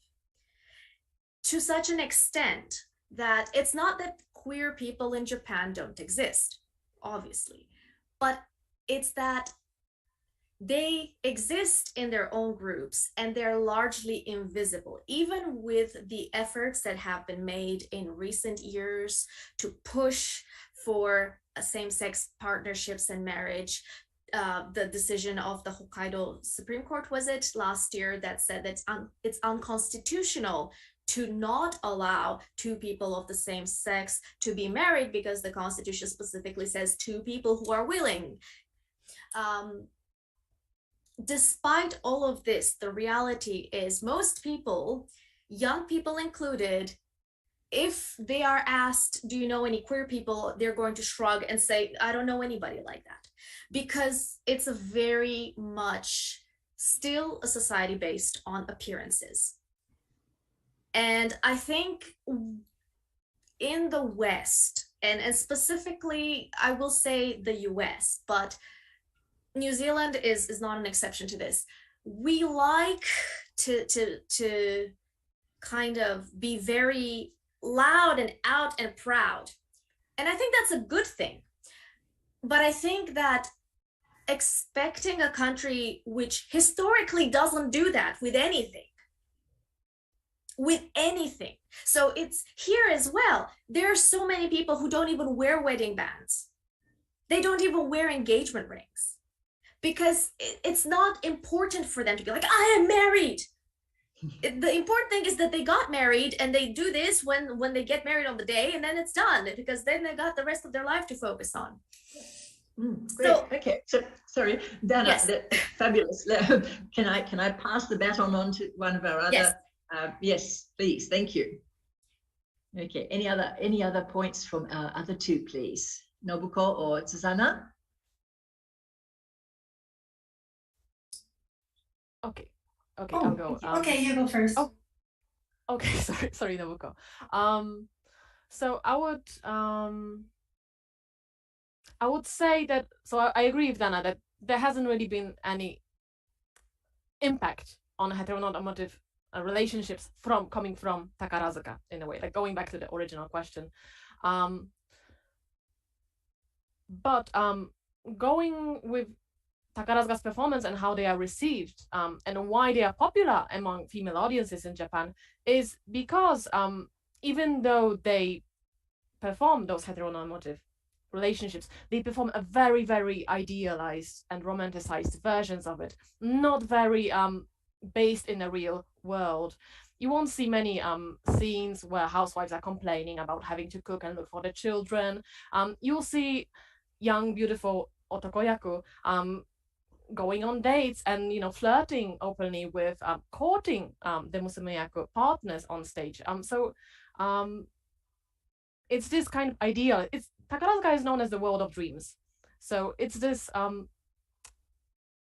fantasy world, is this illusion of the perfect romance, of the perfect dream world. That is also one of the reasons for its popularity in a way. So, but then again, it's not very queer in this sense. However, of course, all audiences can interpret it in any way they like. This is what art is about. Okay, Nobuko, go ahead.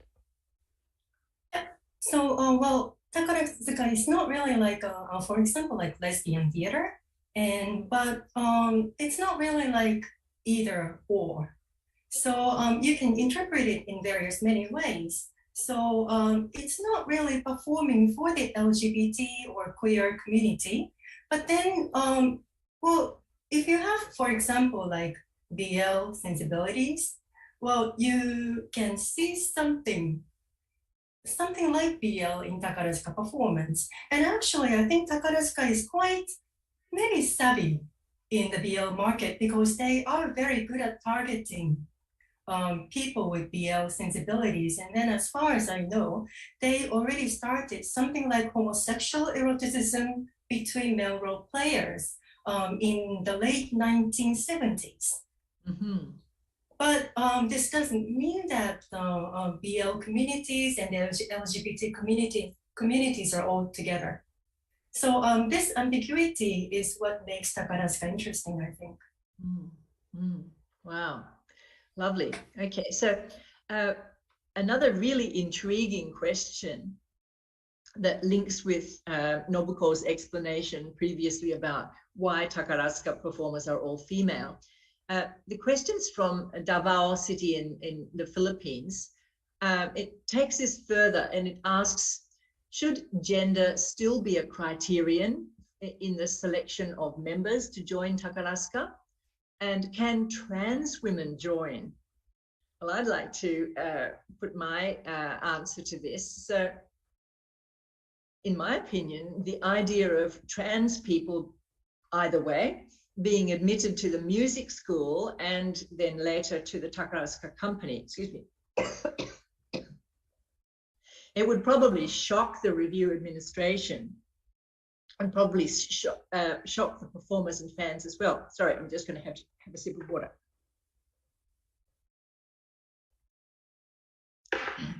So I can't imagine that a trans woman, for example, would be admitted because, as you know, all Takarazuka performers need to study at the music school, and so applicants are aged between 15 and 18 when they enter the school. And I don't know whether puberty blockers for trans kids are legal in Japan. Somebody might be able to enlighten me there. Certainly, nobody of that age would be able to have any kind of surgery to change their body to the opposite sex or gender. So Yeah, it was a really interesting question, but my first reaction was no way.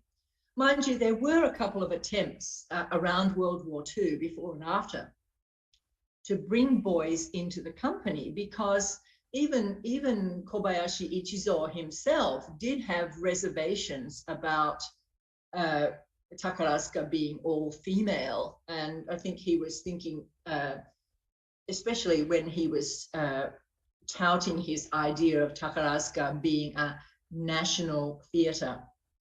And by national, we have to be very careful that we don't interpret it as something to do with the government or the state. No, national in the sense of sort of by the people, for the people, okay? So a few boys were recruited in a couple of lots for the boys' Takarazuka.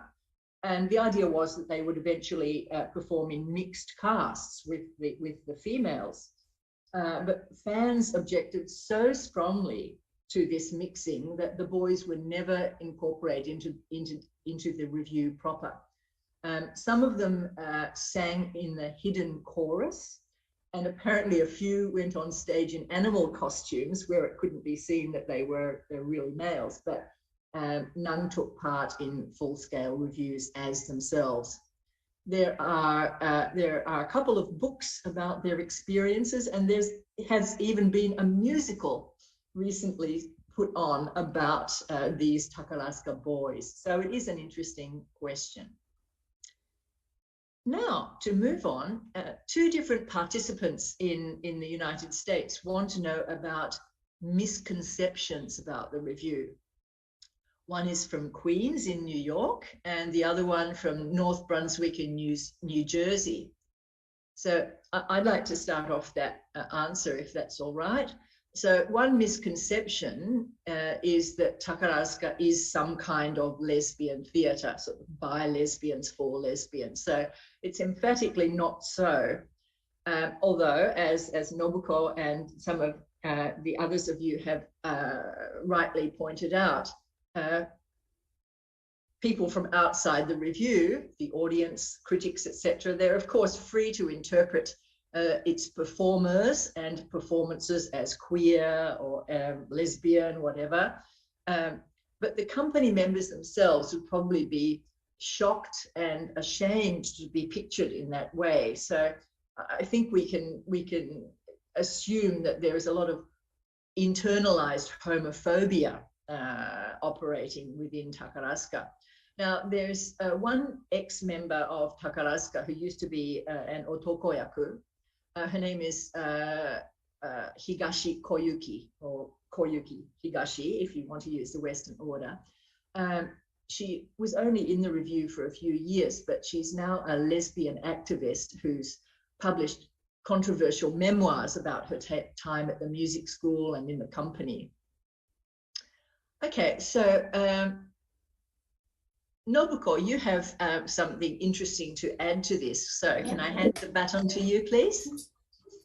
Yeah, so Takarazuka may look lesbian from a Western perspective, but in Japan, people don't see it that way. And this is in the same way that Kabuki, No, and Bunraku were not a male homosexual genre, even though the performers are all men. But I wouldn't say that homosexual interpretation of these theaters is inaccurate. Well, it's completely up to each individual how to see these performances. But when you describe these theaters, including Takarazuka, as homosexual theater, it sounds like they are the places for direct identity politics, but this is not the case. Great, thank you very much. Now, from Brooklyn in New York, in the USA, comes a question.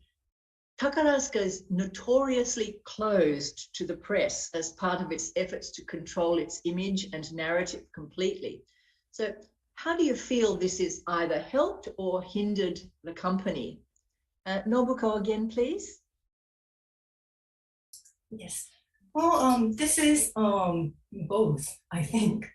Well, so for example, Takarazuka is very successful in its branding as light and branding itself as light and safe entertainment for good women in the upper middle or middle class.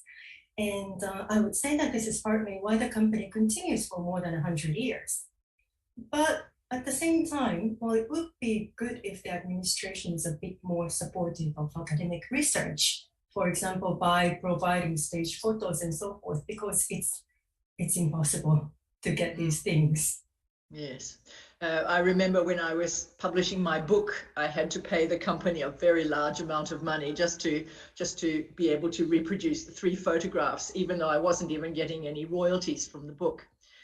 And also, as Jennifer Robertson points out in her 1998 book, which was probably the very first, well, was certainly the first monograph that dealt exclusively with Takarazuka, she had tremendous trouble trying to get access to a library that was an archive of Takarazuka resources. The minute that the staff there found out that she was interested in exploring sexual politics, then they stopped letting her borrow things and restricted her access to the photocopier and things. So yes, Dana-chan, dozo. If I could just add something in relation to whether it helped or hindered, I'd like to point out that historically, when Takarazuka first started up, there were a lot of critics, Japanese critics of the early 20th century that were equating the girls to modern gyaru, and that was a bad thing. And, this theater allows women to not be good wives, wise mothers, and it is disrupting the fabric of Japanese society. And so for them to carefully curate this image of, we're not professionals, we are a school for brides, we are proper, we are pure, we are beautiful, we are definitely 100% good wives, wise mother material here. That was a way to actually keep both the performers safe and the theater going. So I would say it absolutely helped.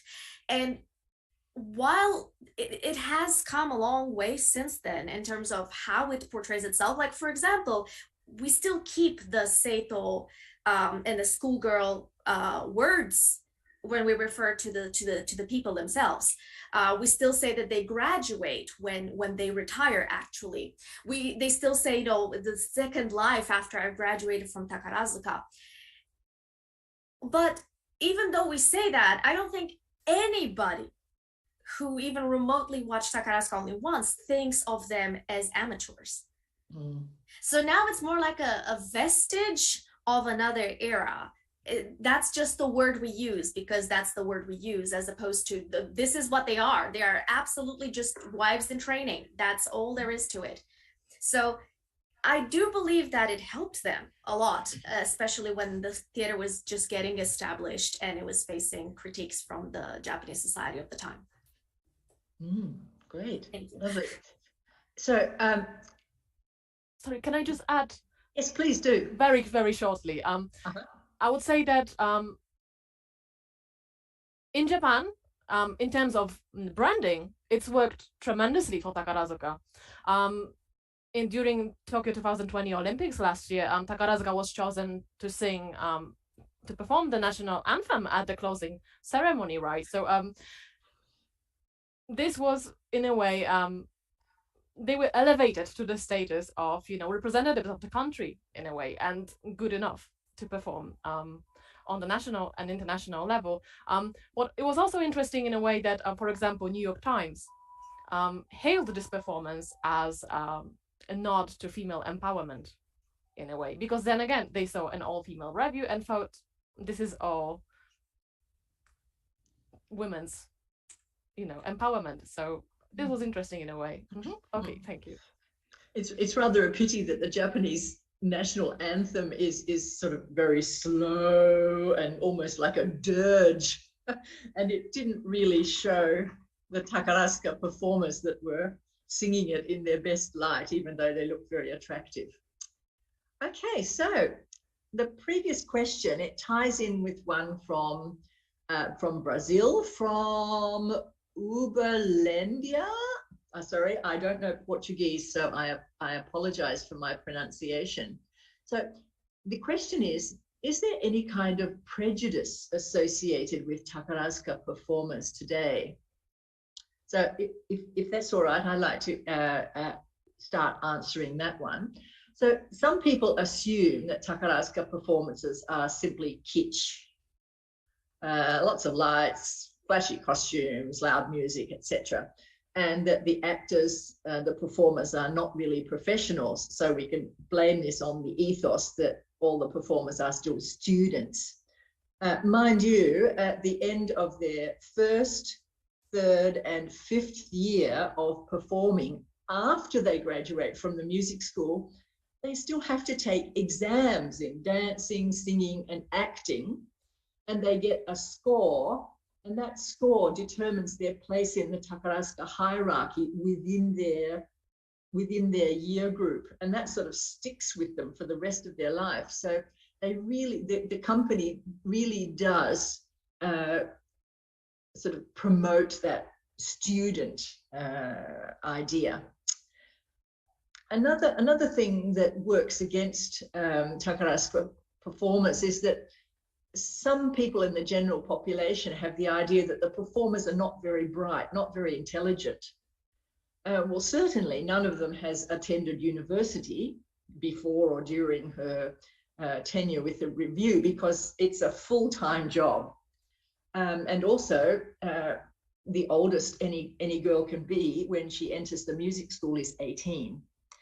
Mind you, for the last 20 or more years, it has been possible for students that join the Revue before they graduated from their own high school to gain a high school equivalency certificate by taking special classes that the music school does organize. And I think that's a nod to the current state in Japan, where if an adult hasn't at least graduated from senior high school, they can only get the most menial of jobs unless they start up their own business. So I have friends who have actually gone back to school or gone to university after leaving Takarazuka just to make up for that gap in their education. And so the performers' hectic rehearsal and performance schedules also prevent them from living in the general community as adults. A lot of them rely on their fans for practically all their everyday needs. And so they might come across as being naive or immature. And as well, the enormous stage on which they perform and the very specific gender performance kata, the stereotypical gestures and costumes and things that they have to use while they're in Takarazuka.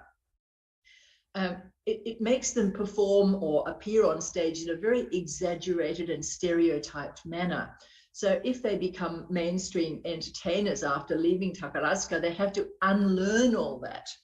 And so at the beginning, certainly the male role players, they have a hard time, sitting with their knees together or, not sort of swaggering across the stage, etc.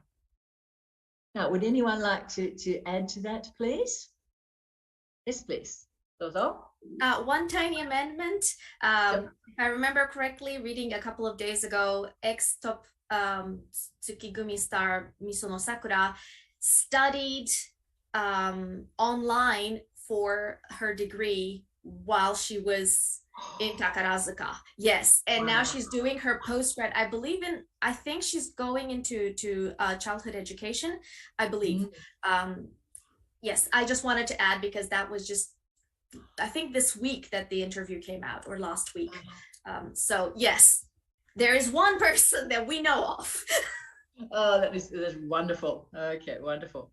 Can I say that there is one person with PhD as well who has published on.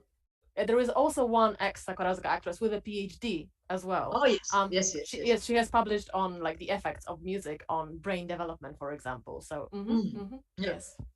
But of course, she wouldn't have been able to do that full time while she was still performing, right? True. That's very incredibly impressive. Yes, certainly the range of post Takarazuka opportunities that the performers have sort of exploded in the last 20, 30 years. Before, it was sort of assumed that they would all get married, they would just retreat into the private domain. Whereas now, of course, some of them do continue to perform on stage, some of them teach, dancing, singing, etc. Some of them become chefs. There are all sorts of different career paths. Yes, those are. If I may add something very quickly, I believe it was Asumirio at her Taidan Happyo, when she was talking about her retirement at the press conference. And I believe, because they always get asked about, are you getting married, essentially. And I believe she said something along the lines of, if I have the book, I could have quoted her, but I can't reach the book right now. That she said that I don't believe anybody right now who's retiring from Takarazuka is doing it to get married. I believe that's what she said. Something. Oh, I will find that quote. But basically, she said, like, I absolutely have zero plans about this. And if I remember correctly, Tamakirio, when she retired in her press conference last year, she said something along the same lines of like, yeah, no, I have zero such plans for this. I'm kind of focused on figuring out my life and who I am as an artist. So just a little additional point there. So if we can change tack a little bit, there's a question from a registrant from Hong Kong SAR in China. This registrant says that apparently one topic that's often discussed among fans, as well as issues of queerness, is how can the Takarazuka Revue better tackle representing people of color? So I know, Nobuko, you have something to say about Takarazuka's performance of Gone with the Wind, but other panelists also, if you have a take on this, please share. Well, Takarazuka's Gone with the Wind was interesting in various ways in terms of the portrayals of gender and so forth, but in terms of its representation of Black people, it's extremely disturbing. Well, with its Black face performance, and it is shocking. But also at the same time, around the same time, well, when you look at other theater in Japan, they were doing something similar. So this is the issue that the Japanese Theater Society needs to think more about. And in addition to that, that said, Japanese society is becoming more sensitive to these issues like racial and ethnic issues, in addition to gender and sexuality. And business corporations are required to respond to these issues more than ever before. So I'm actually interested in how Hankyu, and Hanshin now, Hankyu Hanshin, as a business corporation would situate Takarazuka within its, for example, SDGs policy. Yes, Dana, please.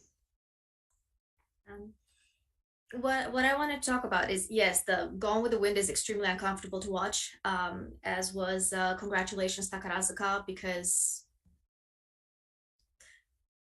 yeah, it is blackface from if you've grown up in the West, that's what you identify it as. But I think there's a very big difference between blackface and what Takarazuka does. And not to say that they should keep doing it, but blackface was something that was specifically to denigrate and to make fun of people of color.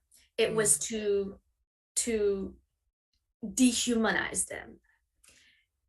And Takarazuka, through its very nature, is about the universal human experience.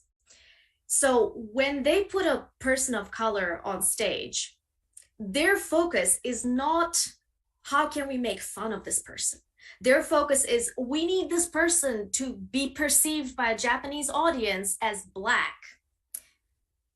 And while that is not ideal, it is also a very different motivation. And I think those two need to be very separated, because it is uncomfortable. And absolutely, I would much rather that they just, I don't know,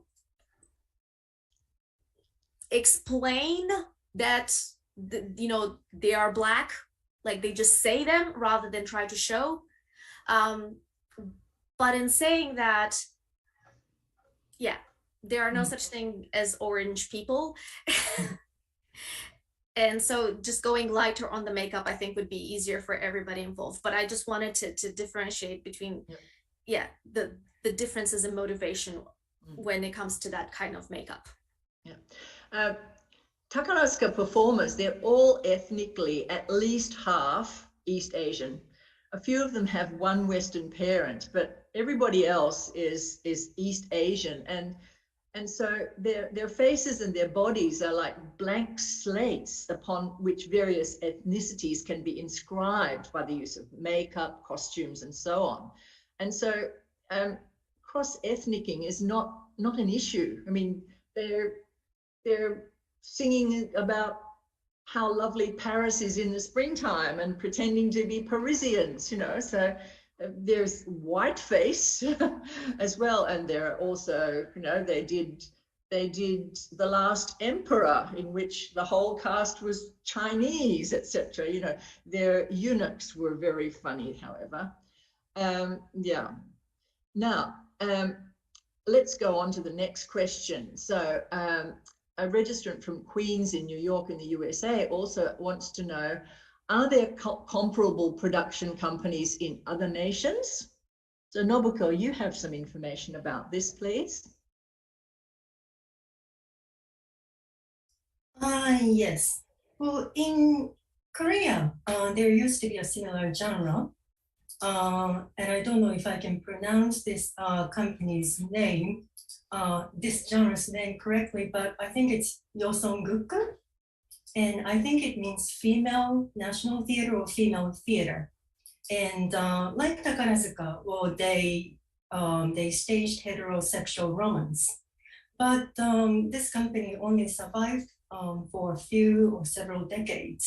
So it still exists, but then it was mostly active in the first half of the 20th century. And this form of theater was for more like a working class people. And this makes a huge difference between this company and Takarazuka. Yes, and in Taiwan, there is at least one all-female Chinese opera company, but throughout the Sinophone areas of East and Southeast Asia, there are lots of these Chinese opera companies. And at first they were single sex, all male, but then some of them transitioned to being all female. But now some of them, they have the top star and the rising stars, the otokoyaku, are there, but the other players are a mixed cast. That's quite interesting. People who are interested in exploring this should look up a movie called Hoodooman.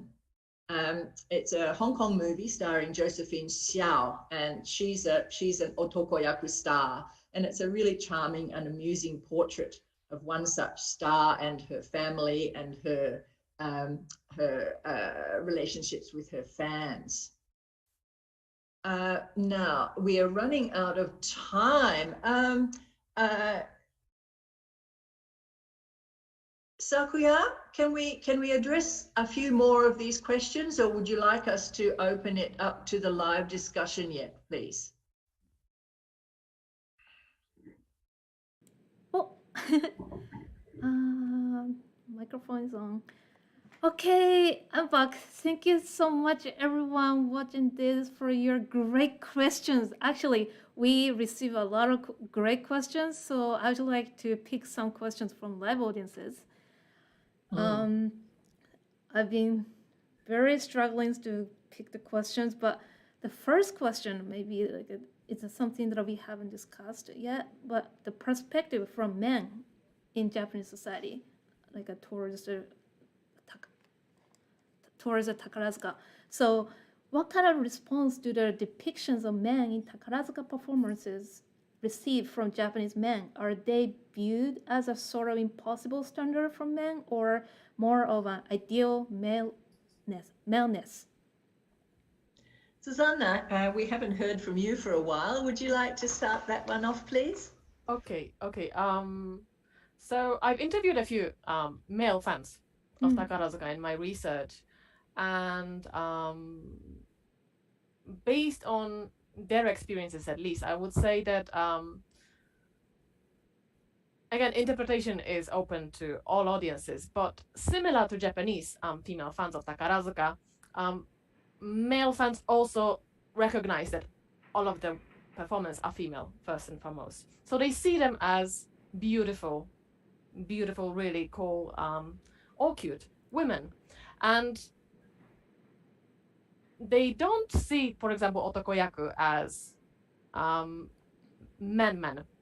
They see them as otokoyaku. They see them as women performing really cool masculinity in a way that also appeals to them in a way. They recognize that otokoyaku as male performers are much cooler than they are as salarymen in many cases.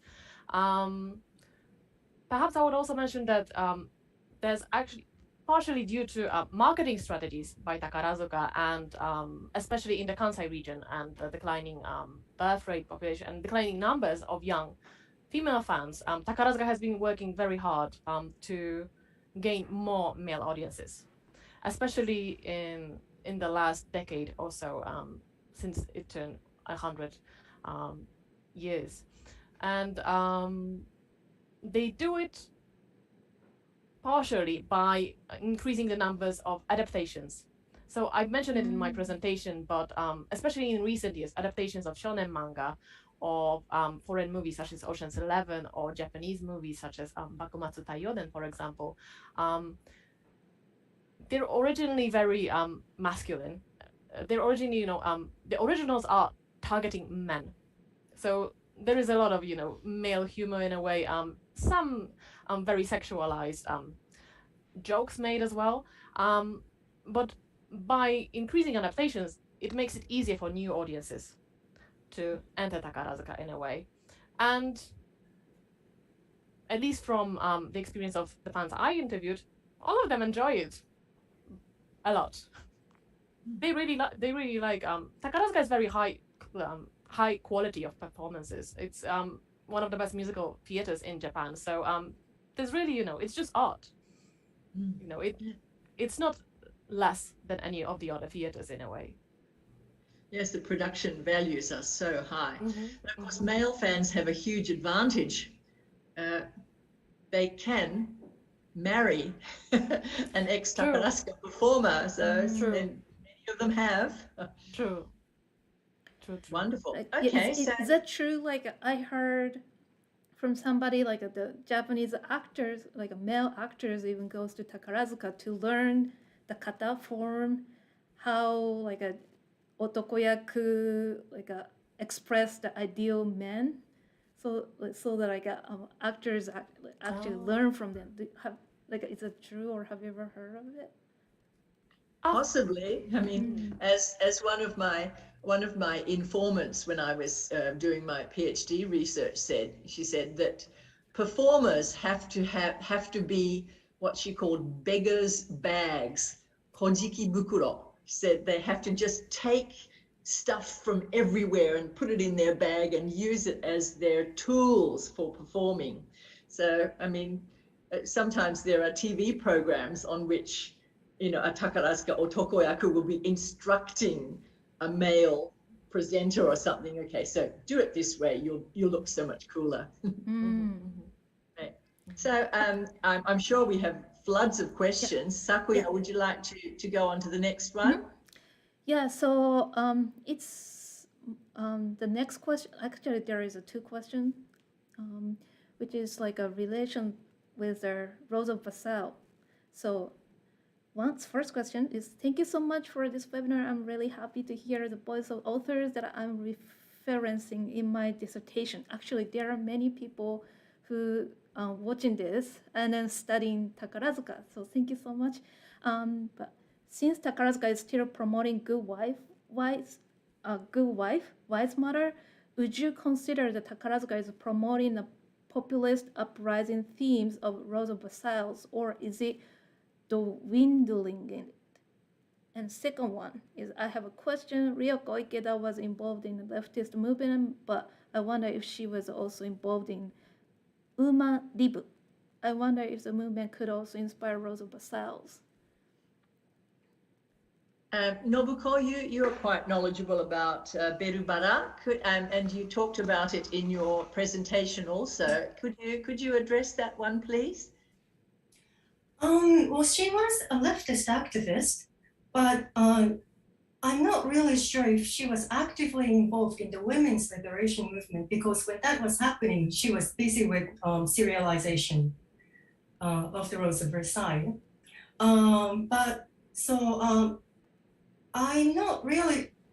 I don't think we can say that the Rose of Versailles directly impacted the women's liberation movement and vice versa, but these were happening in the same time period. And there must be, well, they share some historical moments and political climates of the time. So can it be an answer to that question? But the thing is that when many people actually write about the Rose of Versailles, but they only focus on the gender and sexuality issue, but then it came out around the time of the revolution, the leftist movement. So it's also important to situate that piece of manga into that time period, I think. Yes. I don't know about the Takarazuka stimulating resistance, sort of political resistance as such. Any thoughts on that? Yes, Susanna. Sorry, can I just add to this discussion by saying that we don't know about Ikeda's involvement in women's liberation movement, but we do know, and she has said it multiple times in her interviews, that she didn't intend for Oscar to be the main character of Rose of Versailles. The story is written from Marie Antoinette, and Oscar was just one of the characters she invented. But after her first volume was published, she received many letters from fans who were fascinated with the character. And that's, in a way, how readers influenced popularizing Oscar and making Oscar one of the leading characters of Rose of Versailles. So I would say that Ikeda might not have intended to make it this way, but the fact that Oscar became the leading character shows that the society, especially the female readers at this time, wanted strong female characters, wanted women who fought in a male-dominated world, in a way, and were still successful, or more or less successful in doing so. So it shows the time at the time. Can I just quickly say something? Or maybe after Dana. Okay. Oh, well, just very quick. So there's a record that one women liberationist was looking forward to the next episode of the Rose of Versailles while she was involved in the movement. So there must be some connection, definitely. Great, thank you. Dana? Just a brief addendum.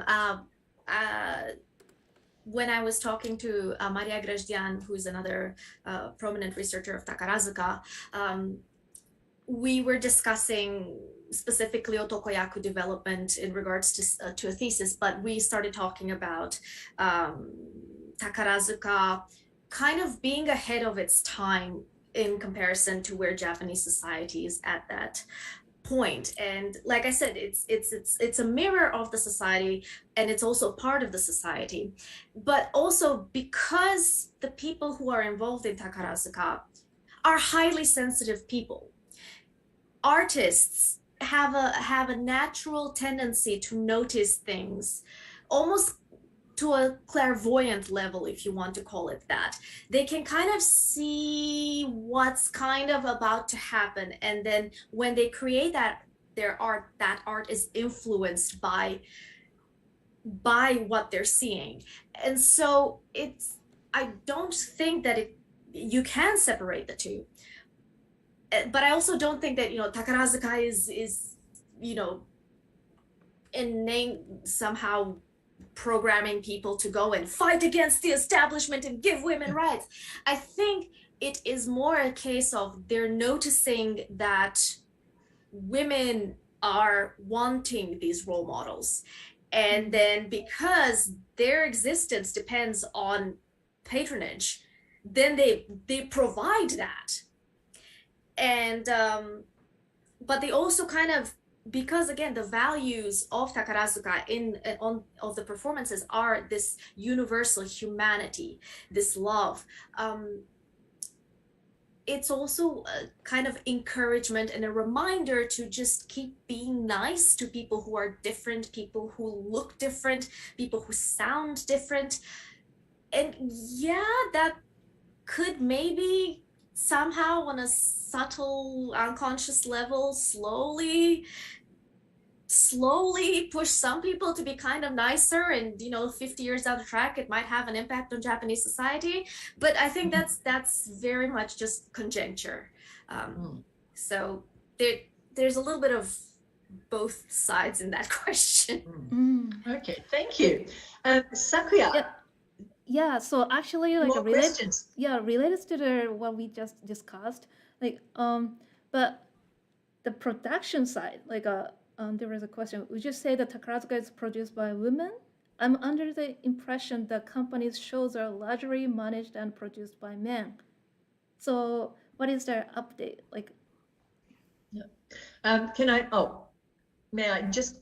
So when I was starting my PhD research in the late 1990s, the very first female in-house writer-director was being recruited. Up until then, it had been very much all the writer-directors were male, except some of the performers themselves who were called on to do a little bit of directing. I think the White Rose Prince, Kasuga no Yachio, that was the poster child of Takarazuka before and just after the war. She did some directing, I believe, but still in her role as a Takarazuka performer rather than somebody who was outside that system.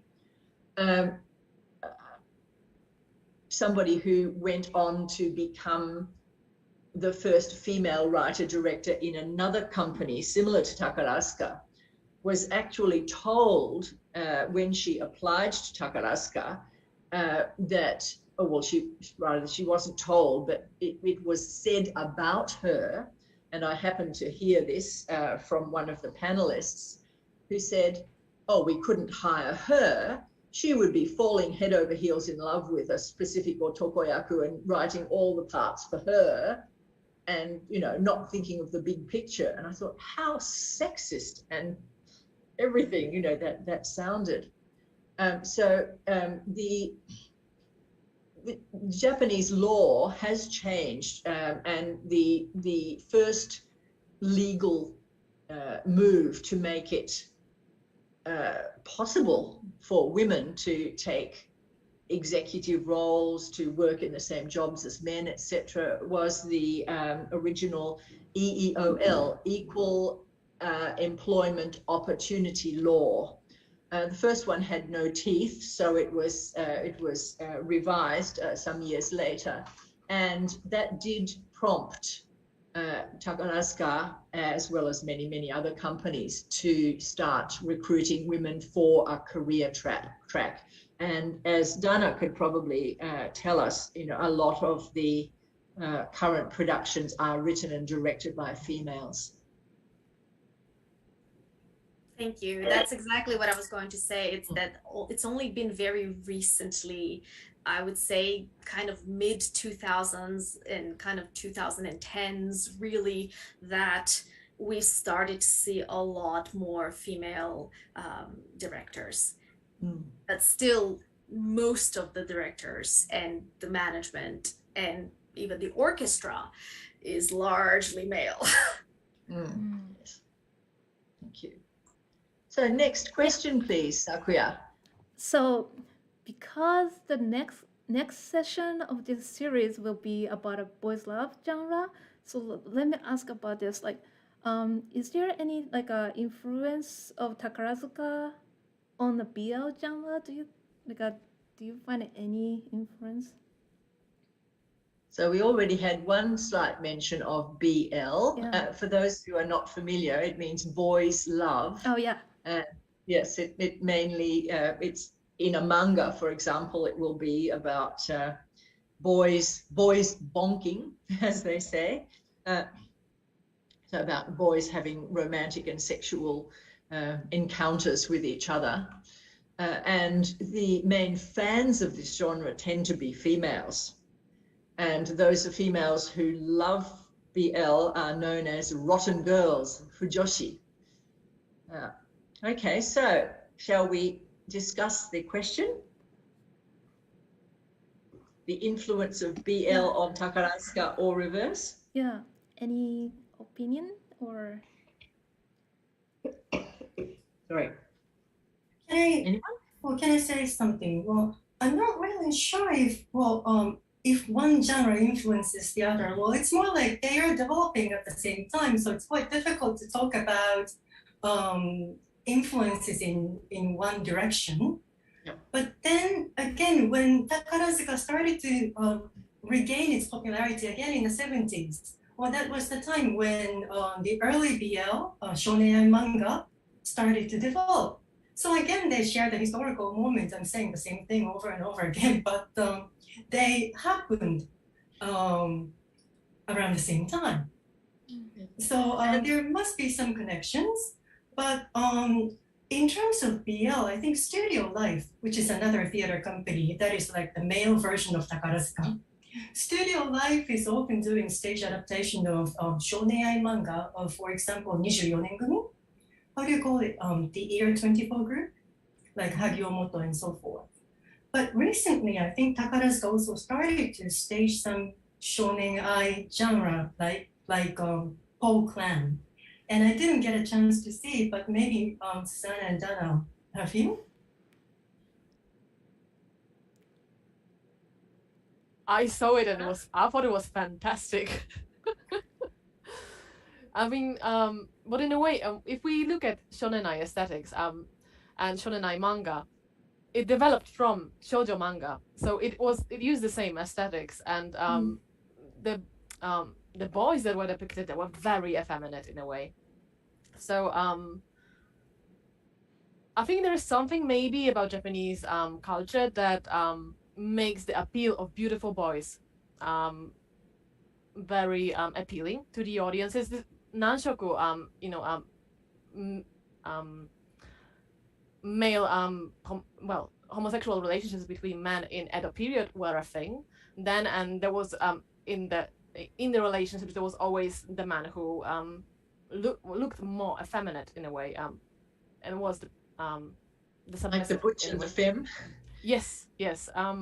So there's definitely some of this going on, but I think, like Nobuko says, it's all interconnected. It's all developing in tandem, and from Paul Clan was being produced right at the time when I was doing fieldwork and interviews with my fans, and they were ecstatic about it and the way it turned out. And also because Paul Clan was, I think a year or two ago, staged by a Toho production by a mixed cast with actual men. I know from the reactions of fans that many were very, very disappointed in it, and they saw that real men cannot play the shonenai roles in a way. Like, it did not translate in a way, but Takarazuka was perfect. And if you look at the pictures and the photo books that they did, it's stunning. Am I right in assuming that the BL manga do not depict genitalia? They cannot, Well, because they of the. I mean, they're censored. They're censored. They're censored, but they do. Oh, okay. Because I mean, in Takarazuka, of course, the otokoyaku, they're men that don't have penises underneath their clothes, and so it's all about external appearances, and what people do behind closed doors it's the realm of fantasy, which is also titillating in its own right. Yeah, so because we're gonna have the episode, next session will be the boys love genre. If you are interested in more, please follow this channel. And okay, but let me extend little bit because I also want to ask this like there's two more questions. So what's like do you see any like connection, similarity, differences, influence between the Takarazuka fans and the Sumire Code and other types of idol culture, like K-pop? Like Susanna mentioned in your presentation a little bit about influence from Takarazuka, but fandom of other idol culture. But do you see any other like differences or? Oh, can I just mention that I think from what I've read about idol fans, the Hahaoya missing, the mothering of young rising idol stars is very much a thing, which is also something that I hinted upon in my presentation and the star system of Takarazuka. But the idea that you take an unpolished young talent and support it until it becomes the star is something that is very much present in both Takarazuka and idol fan culture. I know many fans who stop supporting their stars once they become big, because they enjoy the process of making them popular before debuting, before becoming major in Japanese industry. So there's definitely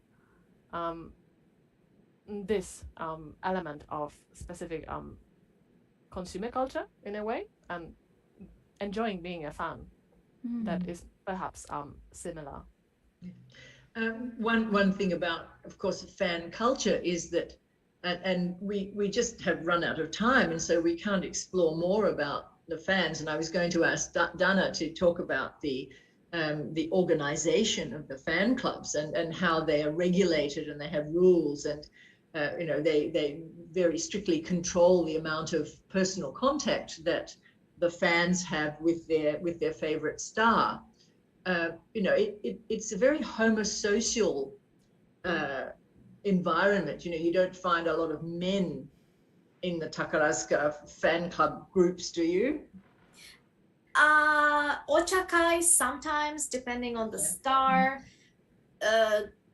Fan clubs, so irimachi, demachi groups, not so much, but that could also be time constraints.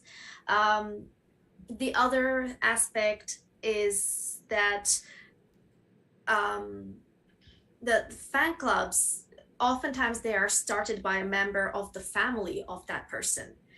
So it's usually the mother, because the fan club, not only do they organize events, they have to, when they do irimachi, demachi, which is when you meet your star, they say good morning, you give them your little postcard or your letter, and you say have a good day, and they go into the theater. And then demachi is like the opposite. They come out of the theater, you say good job today, here's your card. They say something, hello, thank you, I did this today, it was exciting, and then they go. So you get to kind of interact with them directly. And for some people, I mean, organizing that is, because at first you're just like in these little groups, kind of like chats, like group chats. But as they get bigger, then you have the daihyo who does everything, but then you have to have the delegates who kind of help organize the club, because if you have 2,000-3,000 members, then that's a lot more complex to organize anything. So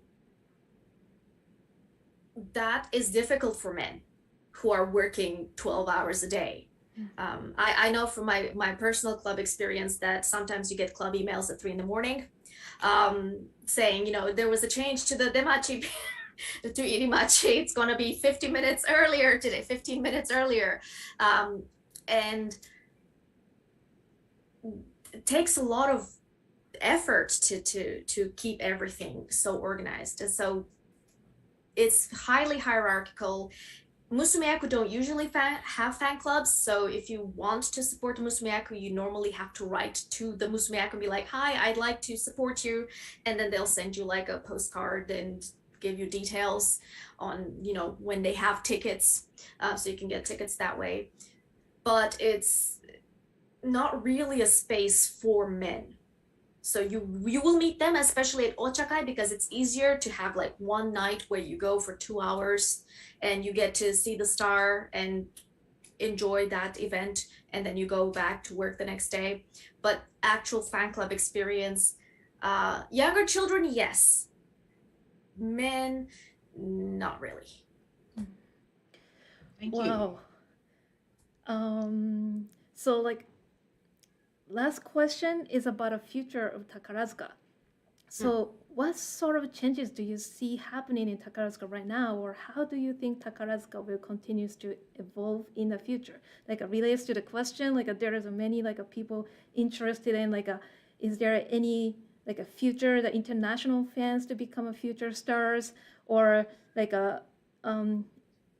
this Takarazuka might change the established gender roles? Would a Musumeyaku ever be the top star? Like, what kind of like a changes, or do you see, or you don't? If I could take that, And then Susanna? Yeah. as it pertains to Takarazuka aesthetics, they've spent over 100 years creating them and changing them. And one of the ways that they do that is that they periodically reinvent themselves. Where Takarazuka is going next? Well, in the last 3 to 5 years, I've seen a marked increase in Musumeyaku having stronger roles where they get to physically fight, use swords, and not just, you know, blink their eyes when the otokoyaku saves them. There has been an increase in adaptations, and I want to say specifically with regards to adaptation, last year when they did Yagyu Ninpocho, the Ninja Scrolls, Yagyu Ninja Scrolls, that's what it's called. That original sakuhin work is very kind of, it's shonen, but it's also kind of sexist to such an extent that like the group of women didn't actually have names, I don't think. And Takarazuka gave them all names and gave them all colors, and they gave them all different characters, like actually. So by doing that, because it's part of their aesthetic, and you can't just have nameless person, like everybody on that stage has a name and has a role to play. Because of that, in a way, it can be said that it promotes a more positive gender portrayal of women, maybe. And it exerts some influence on the kind of consciousness of popular culture from that perspective. If you look at all the times that they take these characters that have no background or are not given much respect, honestly, in the original, and they build them up and they develop them, you could say that is perhaps supporting a more understanding, more compassionate future Japanese society. Thank you. Susanna? Okay, so going along with what Dana said, I think when Takarazuka does adaptations, they make it much more accessible to their target audience, the female audience. So even so, like when they I remember fans talking when the adaptations of, for example, Lupin the Third or City Hunter were announced, and many female fans were very apprehensive because they make a lot of sexist jokes, and the way they were adapted was very, you know, Takarazuka-like in a way. Takarazuka does not portray vulgar scenes, vulgar elements. They make it what's it, PG level, but they change it in a way to make it more appropriate for the audiences they are targeting. And going back a bit to the question of how the future of Takarazuka might change, I would say that internationalization of the fandom is very much something that Takarazuka and Hankyu and Hanshin are working towards. Especially pre-pandemic, during the pre-pandemic years, Takarazuka has made Chinese language website and English language website, which is something that the fans wanted for years, and finally it happened. They increased the levels of leaflets that are kind of like guidebooks, short guidebooks, beginner's guide to Takarazuka in the theaters, and they really much worked towards getting those international fans. I think the target audience is East Asia, looking at the way that the international tours they were doing. So since the 2000s, all of the tours were, there were 3 tours to Taiwan, there was a tour to Korea, there was a tour to Hong Kong. The fans that are relatively close, and they can travel to Takarazuka.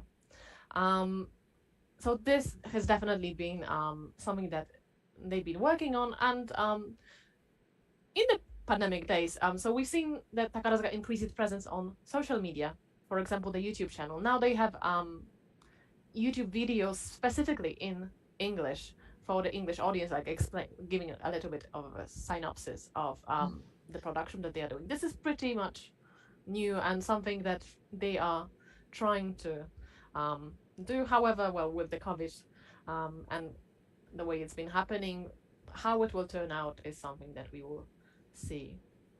Also, some of the live viewing performances are broadcast in Taiwan and Hong Kong cinemas as well. This is also quite big, I think. That really neatly sort of ties up the discussion, and the final question that we had received before today had been, it was from Woodbridge in Virginia in the US, about, well, is Takarazuka going to be touring to the US anytime soon? Well, of course, with COVID, nobody's going anywhere, but maybe they will perform in the US again. I mean, they've performed in New York several times, but it's really, really expensive to take a company with the numbers of Takarazuka performers and the orchestra and all the set builders and everything. They more or less have to take the whole thing with them, because they can't just move into a theater and just hire all the locals because of the language barrier. And also the people at their destination just don't understand about or appreciate the performance practices or the aesthetics.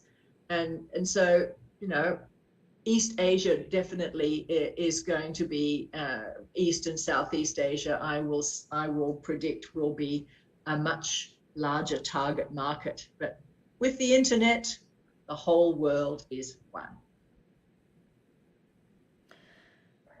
Okay, so that's all for today. Thank you so much. I'd like to give a big thank yous to our special guest speakers, Leonie, Dana, Nobuko, and Zuzana for sharing the expertise. For our next special girls culture series, as I said, we will dive deep into the world of boys love genre. For more upcoming information, please subscribe to our channel or check out our Twitter, Facebook, and a newsletter, which you can find the links in the description box below. Finally, before you go, please fill out a quick survey and tell us what topics you are interested in for the future episodes. You can find the links in the description box too. Thank you again for joining us today. Please continue to stay safe, and we will see you again soon. Bye-bye. Thank you. We learned so much. Oh.